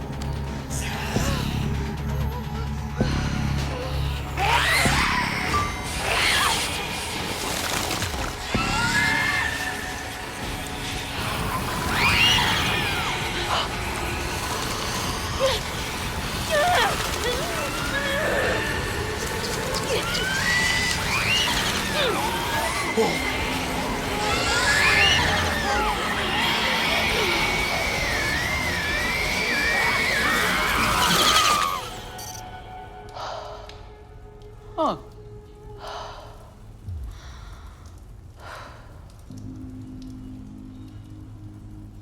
Holy shit, that was awesome. So And that's was that scene like logistically to shoot that scene? What was that that like? it was Was it good? bizarre. So our production designer and our our set build, like, they were so good, and they came up with, I mean, it like up close, they looked like what we were picturing, these gigantic hair cocoons of black matted scary hair, and they were actually hung up from these like beams in this like steam room in our location, a boiler room, sorry. And yeah, it looked like if you walked into onto set, you were like, oh, I'm gonna die, like I'm in a horror movie, this is horrifying. It was terrifying. We shot at night, so you're just like spooked. It was Isn't that interesting too? Like the way, I mean, we talked about it with the writers and how they take your ideas and you know, come up and build on them and so forth. But even with like the set designers, that's an interesting way of, it almost sounds like they were reading your mind, but how could they really know? I mean, I guess you guys describe it in the script and whatnot, but still. Totally. For that to like be processed in their mind and come out almost the way you envisioned it. Yes. We were doing a combination of just very descriptive wording for them, but also like I would often just sketch what I was imagining for monsters or for just various like those cocoons, and then they would just run with it and deliver incredible stuff. That's wild. So I wanted to ask you too, you're originally from Texas, Austin, Texas. Lived in NYC. Now you've been living in LA for what, 15 years, something like that? 16 years? Yeah. Crazy. 16? Yeah. I mean, is that it? Are you staying in LA? Is that your place now? I think so. Yeah. I mean, when both Noelle and I, when we first moved here, we were like, we'll just go for like a few months, you know, just test the waters, like see how it is. Because neither one of us was particularly ready to leave New York when we did. Yeah. So I think we had to approach it in this very, you know, like temporary, short-term situation. But then, you know, you kind of get here and you, at least in our case, I think it's different now that Zoom is so popular. But back then it was like, you sort of did need to be here, you know? And we figured that out, and, you know, 3 months turned into 16 years. So at this point, it's home. This is the longest I've lived anywhere. And I still miss New York. I was just there for a couple days this past September. And I mean, there's still nothing like it, you know? I don't care how much I like LA some days. I will never get rid of that, like, you know, first steps on the sidewalk in New York feeling where you're like, oh, this is it. This is the place. Yeah. That's Yeah, still with me. Oh yeah, and I mean, I don't know, you might not get back much, but it has changed a lot too. I mean, just the amount of buildings that they've added, tall buildings, like the Empire State Building is like when you're coming from outside the city now, the Empire State Building almost just blends in. Whereas in Midtown, it used to be like the defining building, you know. Oh, it's so weird. I was there in September, like I said, we stayed in Union Square at the W, and our view was just like, what is this view? Like, it's which way was your unrecognizable. room looking? We were facing south. Oh yeah, well, so then you got the new World Trade Center too. South looked totally different to me. Yeah, I mean, I wasn't looking Midtown. I was just, it's bizarre, totally bizarre. Yeah, But, I mean, sorry, go ahead. Yeah, no, I was going to say downtown is very different, obviously, with the so I lived in Hoboken for about 6 years, and we watched that Freedom Tower get built, right? Like it just went up and up. I remember my kids used to just watch it. They used to call it the building with the two cranes, because there's like two cranes like in the middle building it, you know, around the outside. Right. But then in Midtown on the west side, they did like the Hudson Rail Yards. They turned into like, it's like a little mini city over there now. And then Midtown, they've got all these high rise right up by Central Park South. They've got like the tallest like residential building in the world. I think I could be wrong about that, but that the real skinny one? Yes. That thing. So yeah, when we were walking through Central Park, I was just like, what is that thing? Like, I'm not getting in that building. Are you kidding me? A match would just kind of tip over. I know, it looks so cool though. I saw, you know, I think a New York Times did a story on it with some photos from one of the either the top floor or one of the, you know, upper floors, and I think it's 84 stories. Oh my God, it just looks amazing. Looking out over Central Park, it's unbelievable. I'm sure the view is insane, but like I could not. The older I get, the more like height sensitive I am, and I don't really have a fear of heights, but I think I would be paranoid being on 84. You know, that seems insane to me. Yeah, I don't know. Well, I think those apartments go for like 30 million. So cool. No, that's just I was considering getting one of those. I guess I'll look somewhere else. But you're in West Hollywood, you're telling me before, so you like it there, right? And what's it like out there now? You probably have beautiful weather today, I imagine. It's, you know, it's like 65 and sunny outside. LA is what's the right, I don't even know what the right word is. Like people are always like, oh, you must love the weather, and it's like, after a while, it gets really annoying. I know that sounds crazy, but like, is it just not enough variety for you? It just almost makes me angry. I'm like, oh crap, it's another perfect day. Come on. I just want a little, like when it rains here, I'm like, yeah, let's go dance in the streets. You know, I just need variety. I need gloom. Like I love gloomy days, which we get like 3 times a year here, you know? So what about when you're up in Canada? Did you get some bad weather up there? I mean, you must. Oh my God. Yeah. No, that was like, snowstorms, power outages, blizzards, rain. Oh my God. Yeah. It was glorious. I loved every second. Yeah. That's funny. Yeah. No. So it snowed here the other day. It snowed on Sunday, only like an inch. And I was like, oh, good. It's only an inch. It'll be gone and it's like Wednesday. It's been so cold. You know, a little bit has melted, but it still looks like wintry out there, which I'm just, every year I get older, I'm just like, I don't need any more snow. If I never saw snow again, I think I'd be okay. Yeah, I mean, listen, you always want what you don't have, right? Like I'm, sitting here like I gotta get up to Big Bear or Mammoth, which are 2 little, snowy ski towns here. Well, I think they're getting a ton of snow right now out there. I love that. I mean, actually, I think it sprinkled in Pasadena, which is a little neighborhood like on the outskirts of LA. So, yeah, I guess, it's not out of the question that we would get snow right in mid city, but now, do you see any of the pages? So one of our last topics we're going to talk about here is the NBC Page Program. Obviously, that's where we met. But do you ever see like Blatt or Tim Sicardo's out there? Who else is out there? Josh Payne, Jason Caparez. I don't know if you know Caparez actually. We were like Facebook friends, but yeah, we weren't. I don't think we crossed over. I don't think you overlapped. Yeah. Yeah, it's like I think I was younger than all those guys in the program. And so I crossed over a little with Sicardo and Blatt, but like not much.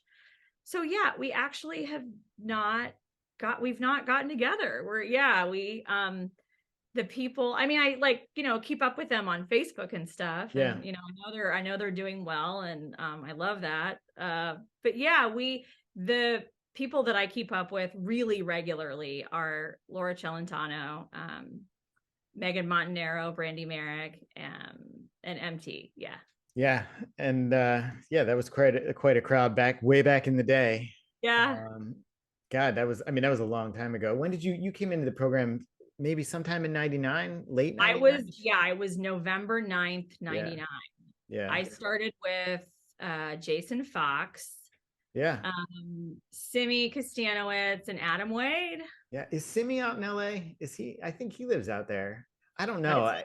I could be wrong about that. I see his stuff on Facebook. He just looks like somebody who's living in LA to me, but maybe he's not. I don't think so. I think he's still on the East Coast. Oh yeah. Okay. I think he's out here probably a lot for work. Yeah. He's like running the show. He's like, yeah. Oh, so maybe he's just out there a bit, but I think he's out here a lot, but I think he still lives on the East Coast. Yeah. And Adam Wade, you started with Wade. Yeah. Yeah. So Wade is the first person I talked to for this little podcast. And, nice. Yeah. Well, I don't know if you got a chance to. He had his audio book on Audible. Yeah, I've heard not the whole thing, but it was terrific. I listened to it I had 2 long drives to take, and I listened to it, and I was like, this is amazing. He's so good. I know. Yeah. He's so good. It's like, I mean, he's recognized by the Moth for a reason, right? Yeah. He's an incredible storyteller. Yep. Yeah. He's incredible. Yeah, and that it really comes out in that audiobook, and some of the stories I'd heard before, like classic Wade stories, and some of them were totally new to me. Yeah. Wade also lived in Hoboken. We lived in Hoboken around the same time. Yeah, I think I knew that. He actually lived in Hoboken a lot longer than I did, but he's a great guy, and I don't know, I was just really impressed with that, and was glad to see him get that success, and glad to see you getting the success you got, and that's why I wanted to talk to y'all. I was like, man, you guys are doing cool things. Yeah. I mean, it is. Yeah. It's funny. Like, do you when you think back on the Page program, do you have a sense that it was like this very competitive place? Yes. So Wade and I think talked about this a little bit. It was hyper competitive, frankly. Yeah. Right. Like everyone was angling to do something, right? No one got in there just to do tours, obviously. Right. And even like within the assignments, right? It was super competitive. Like, are you going to get one of the cool assignments? The 8H desk was like the big one, which I think Blatt had for a time. Yeah, I think he did. That's the one, of course, I wanted, but because of when I showed up, it didn't work. Like, I was November 9th when I started. They didn't know me enough to give it to me. I didn't have enough cred to get it that first year.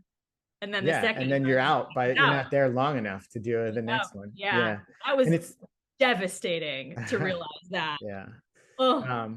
So yeah, that's all competitive, right? Yeah. And the 6A desk, was it, right? Which I think Brandy had that. Actually, Blatt and I talked about that. Conan, yeah. Yeah, Conan, Late Night with Conan O'Brien. Those were kind of the coolest ones, right? Totally. And but yeah, it was competitive. But I think even outside of that, just everything that everyone was angling to do, or most people, I want to say, most people I think were coming in to either be some sort of performer or writer or something creative, Yeah. There were a few, I guess, who had more who were a little more business minded and whatnot. But yeah, for sure. Yeah. But no, I asked you that because when I just hung out with Kevin Miller a few months ago. He was here, and we we had such a nice day. I picked him up and we went actually to Universal Studios, not to the park, but like on the outside of the park, there was an Astrid and Lilly poster like in the parking structure. Oh, that's cool. And so I like went and took a picture of that, like with that. And then we went and had lunch and, talked a lot about Page stuff too. And it's funny, like I think back on that time as being like such an incredible part of my life that I look back so fondly at, right? Like, I'm like, oh, best year of my life. But when I say that to my close friends, like MT, for example, she's like, but you were also miserable. And I don't really remember that as much, but I know that I was like, I was always very stressed there because to me, it was like dangling the carrot in front of the rabbit. Yeah. It was like I was so close to the stuff I wanted to do, but so on the outside still. And I was 22 and didn't know how to handle myself. And so I was just like a stress case of unhappiness some of the time or all of the time. I don't even remember, Yeah. Well, so Betsy, I look back on it similar to you very fondly. I mean, I think it was one of the most fun times of my life. I think Blatt and I talked about this too. It's almost like a 5th year of college or something where, totally. Because everyone is just out by and large, like 98% of the people are. Yeah. Every now and then there's a few people who come in launching a new career or whatever who are a little older, but so that was fantastic. But then, I mean, you're also paid terribly at the time. It was $10 an hour, so like just trying to live it was stressful. Yes. At least for me it was and I imagine a lot of us had that same thing, like so there's all of that, and then there's the stress of like, what are you going to do? You walk in the door there and the clock is ticking because it's only a 1-year program, right? So you've got to some people are in and out of there in like 2-3 months because they find another job and they go. So there's the absolute pressures, and there's a lot of I think there is a lot of competitiveness. And I'll tell you this too, that I found when I was out of the Page program after my year in there, and for those first couple of years, like obviously you very much stay in touch with everybody, and you kind of know what everyone's doing, and like people are ascending, and I felt like a very like maybe even more of a sense of competition after that, right after the program, to the point where I was like, oh man, like you hear about people like getting some AP job or whatever, and you almost get a little jealous about it, at least for me, that's how I would feel sometimes. 100%. I totally agree. And it was like, and we all perpetuated that problem by every time you'd run into someone, what's the first question you'd ask? What are you doing? Where are you working now? Yeah. What are you doing? Yeah. And it's like, you just want to have that amazing story. You want to be able to tell all those people this cool thing you're doing. It's so silly. It is silly. And now no, go ahead. No, I was just going to say, like, I don't know if you're the same way, but like, luckily, I mean, I guess this comes with age. Like, I don't feel that competitive thing anymore with that crew. I'm so happy when people are doing well, and I'm like proud of everyone, I'm like, oh, good for you. God, that's awesome. I want everyone to be doing great things and be happy. Yeah, I totally feel the same way. That's what I was going to say. Like, I had that feeling, whatever happened that changed, maybe it's the age, maybe it's like some experience that you have or whatever. But now when I see that, like when you post on Facebook, I was just like, oh man, that is awesome. Like, I'm so glad you posted that, for one thing, about All I Didn't Want for Christmas. And I'm just happy I'm like, hey, like I know these people, like, guess what? Right. Like, yeah. I could probably shoot Betsy a Facebook message and talk with her about all this. I don't know who this Betty is, but no, I mean, I feel the same way. It's just really nice to be able to like feel this like ease, this camaraderie with people, and I hope everyone feels that way. I don't know, maybe some people don't. But probably we all do, because we're all so much older now that you just want You just want people to do well. There's Yeah. enough to go around. I think that's the difference. Like when you're, 22 to 25 and you're just starting out, you're just like, there's only so much, and I got to take this so they can't. But it's like, there's enough pie to go around, It is a little bit, there's a little bit of like a zero-sum game there, right? Yeah. At that time. Yeah. But I know now it's so different. And I don't know. I'm just glad to see people, like, for me, like I get sort of out of the TV business, so I'm just like, when I see, I'll give you even an example. I was watching, you ever watch Vice Principals on HBO? Yes. The show Vice Principals. So I'm watching that show, had no clue, right? My wife and I, we thought it was hilarious, and we're watching it, and the credits go up, and Sicardo was one of the writers. It was like written by Tim Sicardo. I was like, you got to be kidding me. I'm like, somehow he wasn't posting about that on Facebook, or maybe I missed it. I don't know. The algorithm didn't show it to me, but I was just like, that's great. I'm like, and then I thought about it, and I was like, you know what? I could see a little Sicardo in that episode. I know it's probably like similar. He got an outline to work from, but I was like, I felt like I could see a little of his personality in there. That's cute. Yeah, I love that. I love that. Yeah, I do too. I was just gonna ask one more Paige question. Yeah. Like,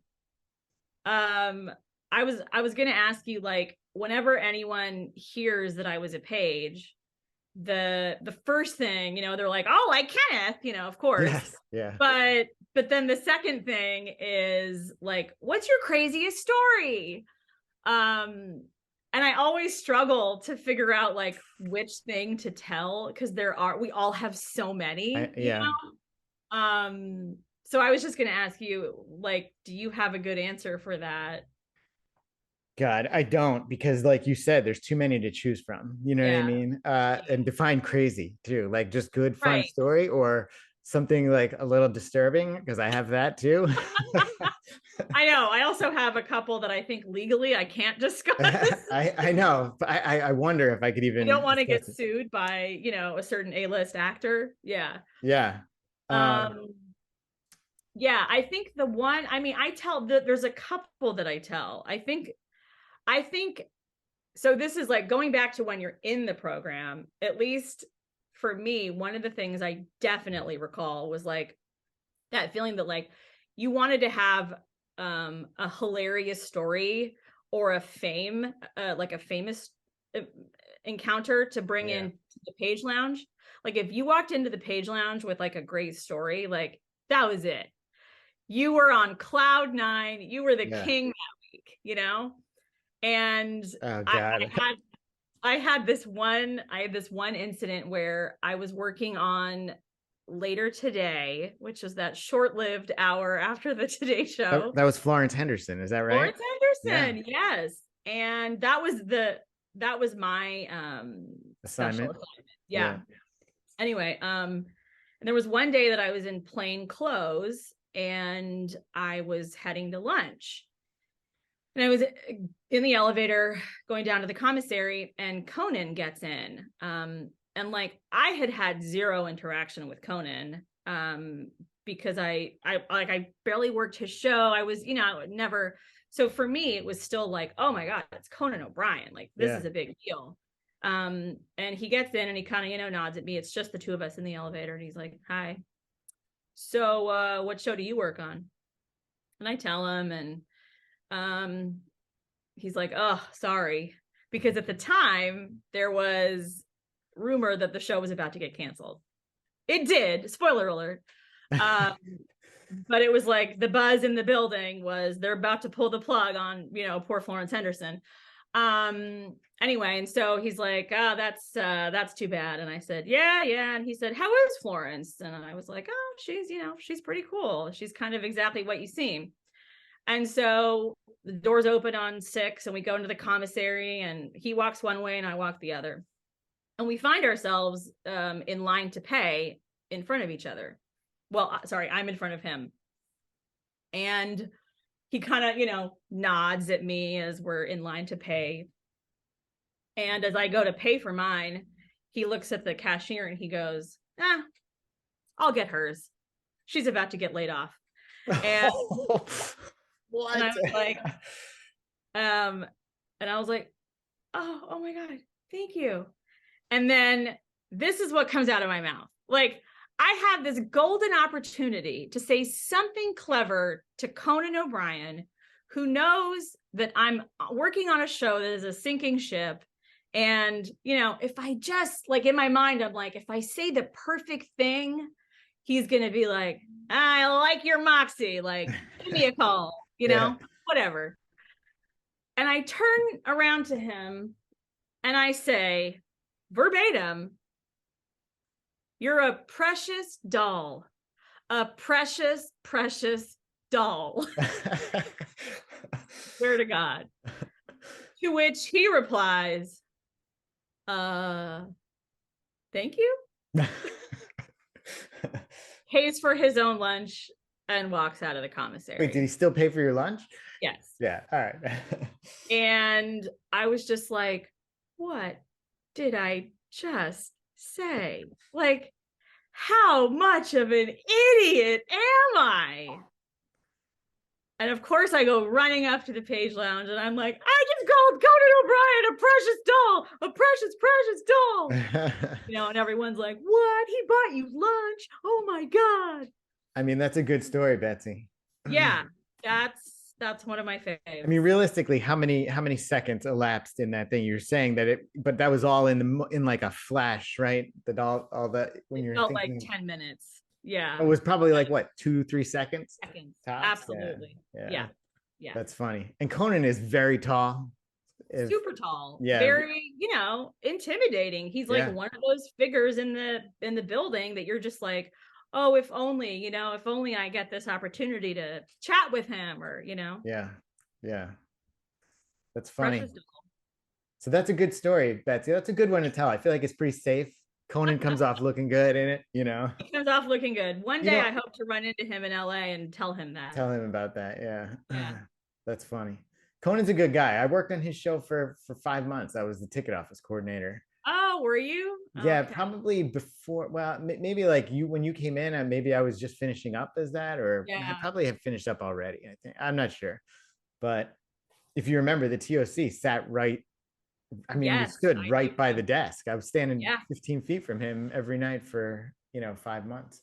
Wow. But I thought he was good. He was a good guy, you know. Yeah, I think that was the general consensus. Like, I think everyone kind of like genuinely good. You know, I think there's I don't know. Not everyone was genuinely good. Not everyone genuinely good. I feel like I don't think legally we can discuss this. Yeah, I don't want to legally get into that.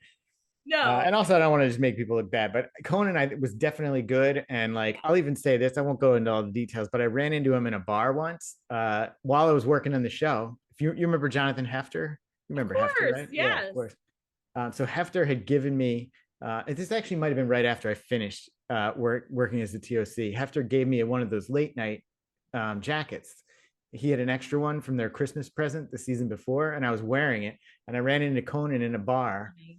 And he saw it, and it was very cool in that moment, you know. I love that. I love that. That's great. So, that's one of my funniest run-ins. I have so many in LA too that are ridiculously absurd, but that's run-ins with celebs. Yeah.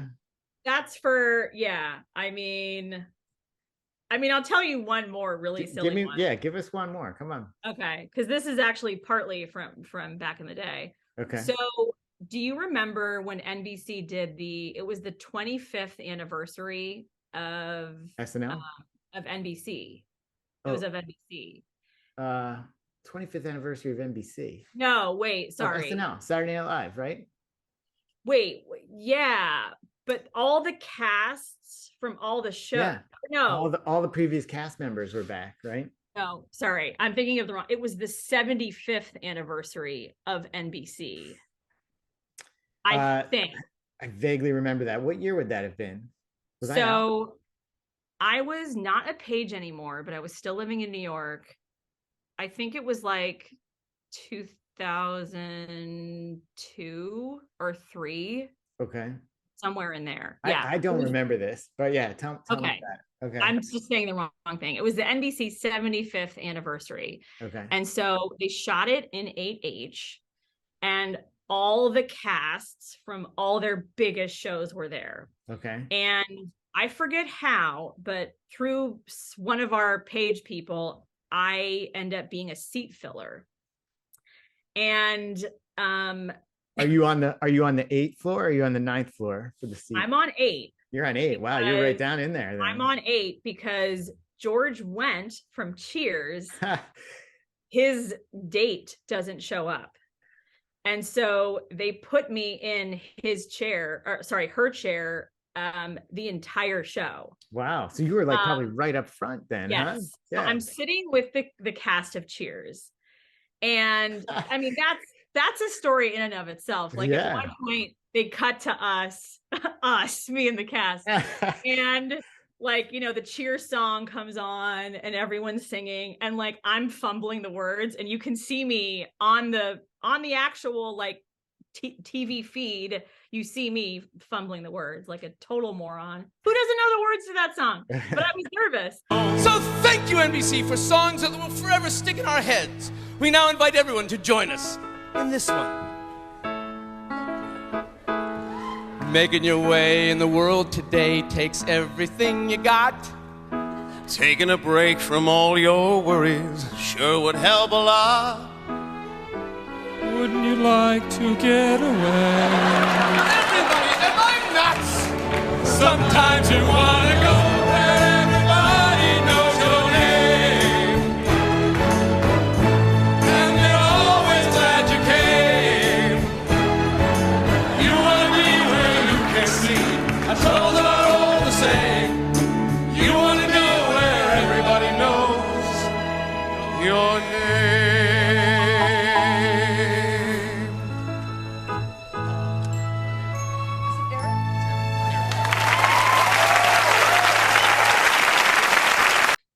That was silly by itself.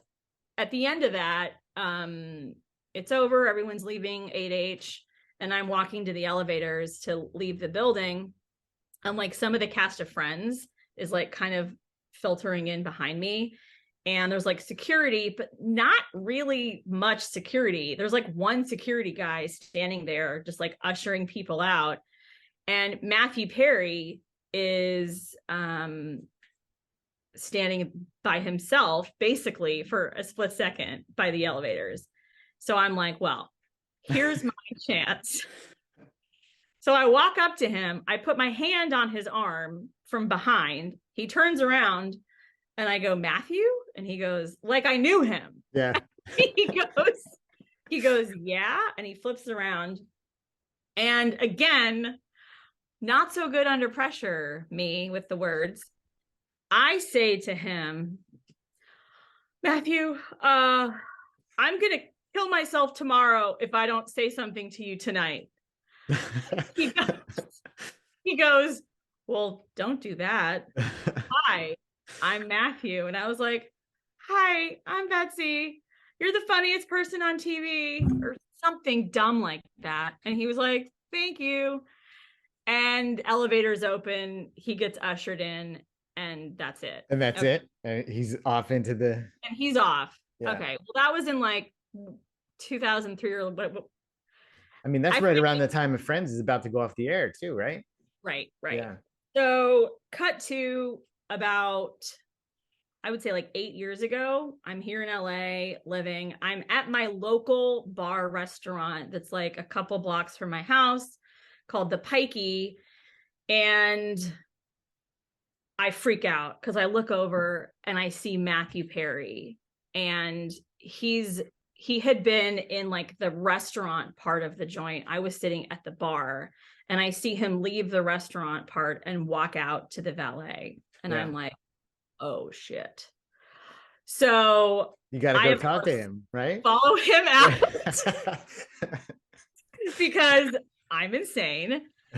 And he's just like waiting for his car with like one friend by the valet, and there's no one else around. And I think a couple of friends of mine had followed me out to witness this because they know that I'll talk to anyone at any moment. Like, that's good. So, I think that's very important to do that, by the way. Yeah. Oh yeah. Well, because I love a good story. Like, why wouldn't I? Yeah. So I walk up to him at valet, much like, all those years ago, I put my hand on his arm again, and I'm like, Matthew. And he turns and I go, I said, like, almost 20 years ago, I said something really dumb to you at the NBC 75th anniversary night. And he goes, and you want a do-over? That's And pretty I good. go, yep. And he goes, cool. And he reaches out and he goes, I'm Matthew. And I said, I'm Betsy. It's really nice to meet you. And he was like, you too, Betsy. And his car pulls up at that moment and he gets in and gives me a little wave and drives off. And I was like, that's awesome, Betsy. Yeah. That's so weird. Like life coming full circle. I know. Did you happen to snap a selfie with them or anything? No. Yeah. I could tell he wasn't in the mood for that, you know? Like he was friendly, but he wasn't like, hey, bud, you know? Yeah. I could tell that asking for a selfie would have been pushing it. So yeah. So that was like what, 16 years later, huh? Yeah. Probably about 15 years later. Yeah. Wow. Yeah. That's amazing. That's a great story. See, that is a very good story. You have some good stories to tell that are totally safe. There are so many more, but I won't bore you. You know, as you were telling me that, it reminded me, and I was wondering if you'd taken the selfie, because I feel like we all had those run-ins, right? Way back in the day. And like, we just didn't have the phones to memorialize them the way you kind of do now, right? Yeah. I have like, and actually, I thought about this when I was talking to Blatt too. I don't know if you've looked at Blatt's Facebook page, but his post, he was documenting things when we were pages as if he had an iPhone, but he was using those disposable cameras. Yeah. And I just was not doing that.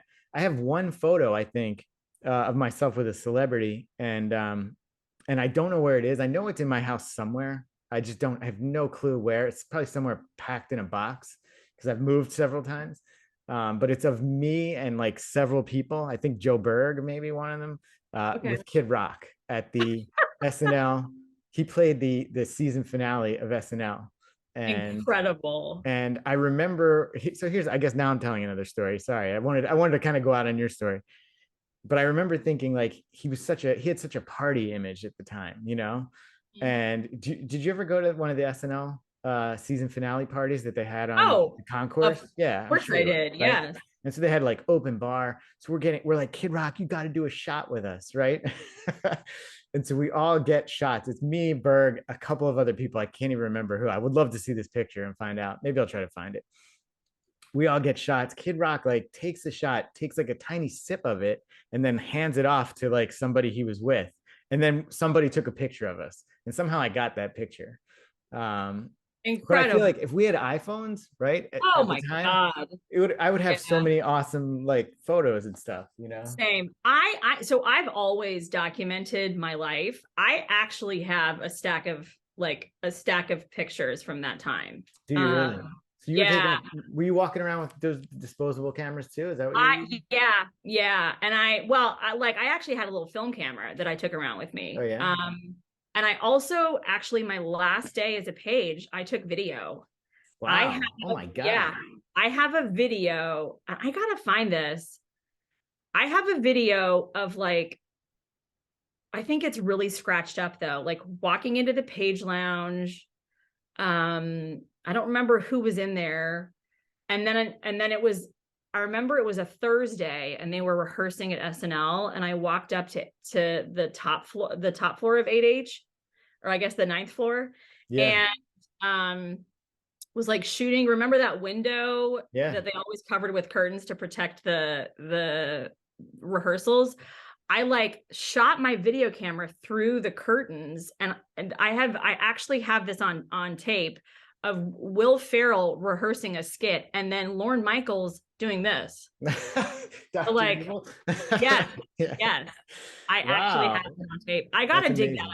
I don't know where that is, but that's a wild story. There's so many of them. Honestly, we could do a whole nother talk just like this is actually a whole different podcast. It is. Like, it's actually a good idea for a podcast, you know? Yeah, it is. It is like celebrity run-ins. Yeah. Celebrity run-ins. There's also like a whole other, the weird stories too. I remember being told one right when I started in the Page program. I remember being told of a period when all the pages had gone out, gotten like lit up drunk one night, and then came back to the page lounge, like in the overnight hours, because you could always get in NBC back though. In those days, like it was like if you knew the security guard, I don't even think you presented an ID. You know, you just walked by, and a bunch of pages came back. And you remember? I'm not sure when you started. Was the page lounge on the second, on the mezzanine, or was it on the 14th floor? I think it was on the 14th when I started. All right, so when I came in, it was on the mezzanine. And when you walked down from the elevators, there was this hallway, and all these photos were hanging on the wall in picture frames of like NBC executives from throughout the years. And so somebody had the idea to like turn all the photos upside down, right? So they turned every picture on the floor upside down. And like, I don't know, somehow somebody got wind of it like at a higher level, and there was like a major throwdown, and like people got in trouble. I've never heard that. That's a good one. So this is it happened like not long, I think, before I started, because I remember somebody, I can't remember who told me. I don't know, it might have been, did you ever meet Nora Fahmy? I think it was her who told me about this. I don't think so. Yeah, I think like there was a lot more attention paid to like what was going on in the page lounge. Interesting. Yeah, that makes sense. Although when I literally took a nap on my desk every day after later today because it was so freaking early. Yeah. I like would put my head on my desk and like hide behind a plant, and I slept every day for like a half an hour. Yeah. And I never got busted. Yeah, well, you know, that was the weird thing. It was not much like overall supervision, you know? Yeah, there wasn't. I think now it's a very different place. I think it's completely different. They're all wearing Brooks Brothers outfits now, and they are. Oh my god! Oh, like about 10 years ago, Betsy, they did a whole thing on the Today Show. You didn't see the Today Show? I did not see that. They're walking around the pages in their new outfits. They're Brooks Brothers. I was like, those actually look pretty good. Not that ours didn't look. We had the. Wait, so next year is the 90th anniversary of the Page program. Is that right? I think so. I might be making that up. But it's been around for a while. I think you're right. I want to say it was like the early 1930s. I think I saw that in the Page Facebook group. Oh yeah. I think it's next year. If it is, there's going to be a big reunion, and we all have to go. We got to go. Yeah. I will fly in for that 100%. Yeah. That's great. All right, let's wrap this up. We've been going on this is insane. I can't believe it. I'm looking at the time. It's 3:24 my time. I don't know. Oh my gosh. What is that? Like 12:24. It's midday for you. Yeah. Lunchtime. But this was so fun, Betsy. It was great catching up with you. You know? Yeah, this was so great. Thank you so much for even like wanting to talk to me. Like, are you kidding me? I've been wanting to talk to you, like I said, since Astrid and Lilly came out, and well, I appreciate the interest. Honestly, like it means a lot. So thank you. Yeah, no, congrats on all the success. It's been super cool to see from afar, and great to talk to you and you too. Get the inside story on it all, you know? So, all right, let's wrap it up there. Betsy, thank you very much. Oh, you know what we got to do? Hold on a second. We got to like promote your stuff. Where can people follow you and find all your stuff? So Astrid and Lilly Save the World on SyFy. You can get that still, right? On demand, probably. Yeah. You can still get Astrid and Lilly Save the World on SyFy on demand. It's also on the NBC app if you like pay for the fancy app version. Is that like the Peacock? Peacock, is that what it is? No, Peacock is different. Just the NBC app. It's the NBC, it's the NBC app. And All I Didn't Want for Christmas is on VH1, and you can get it on demand. And what about anything anywhere people want to follow you on social media? You're on Twitter, I know. Really, it's just my Instagram. I'm not real. I don't really tweet. I've still just never really gotten into Twitter. And now, that Elon's running the show, I'll probably bow out. But I'm on Instagram. My handle is Betsbot, BETSBOT. Thanks, awesome. Betsy. Yeah. Thanks, Andrew.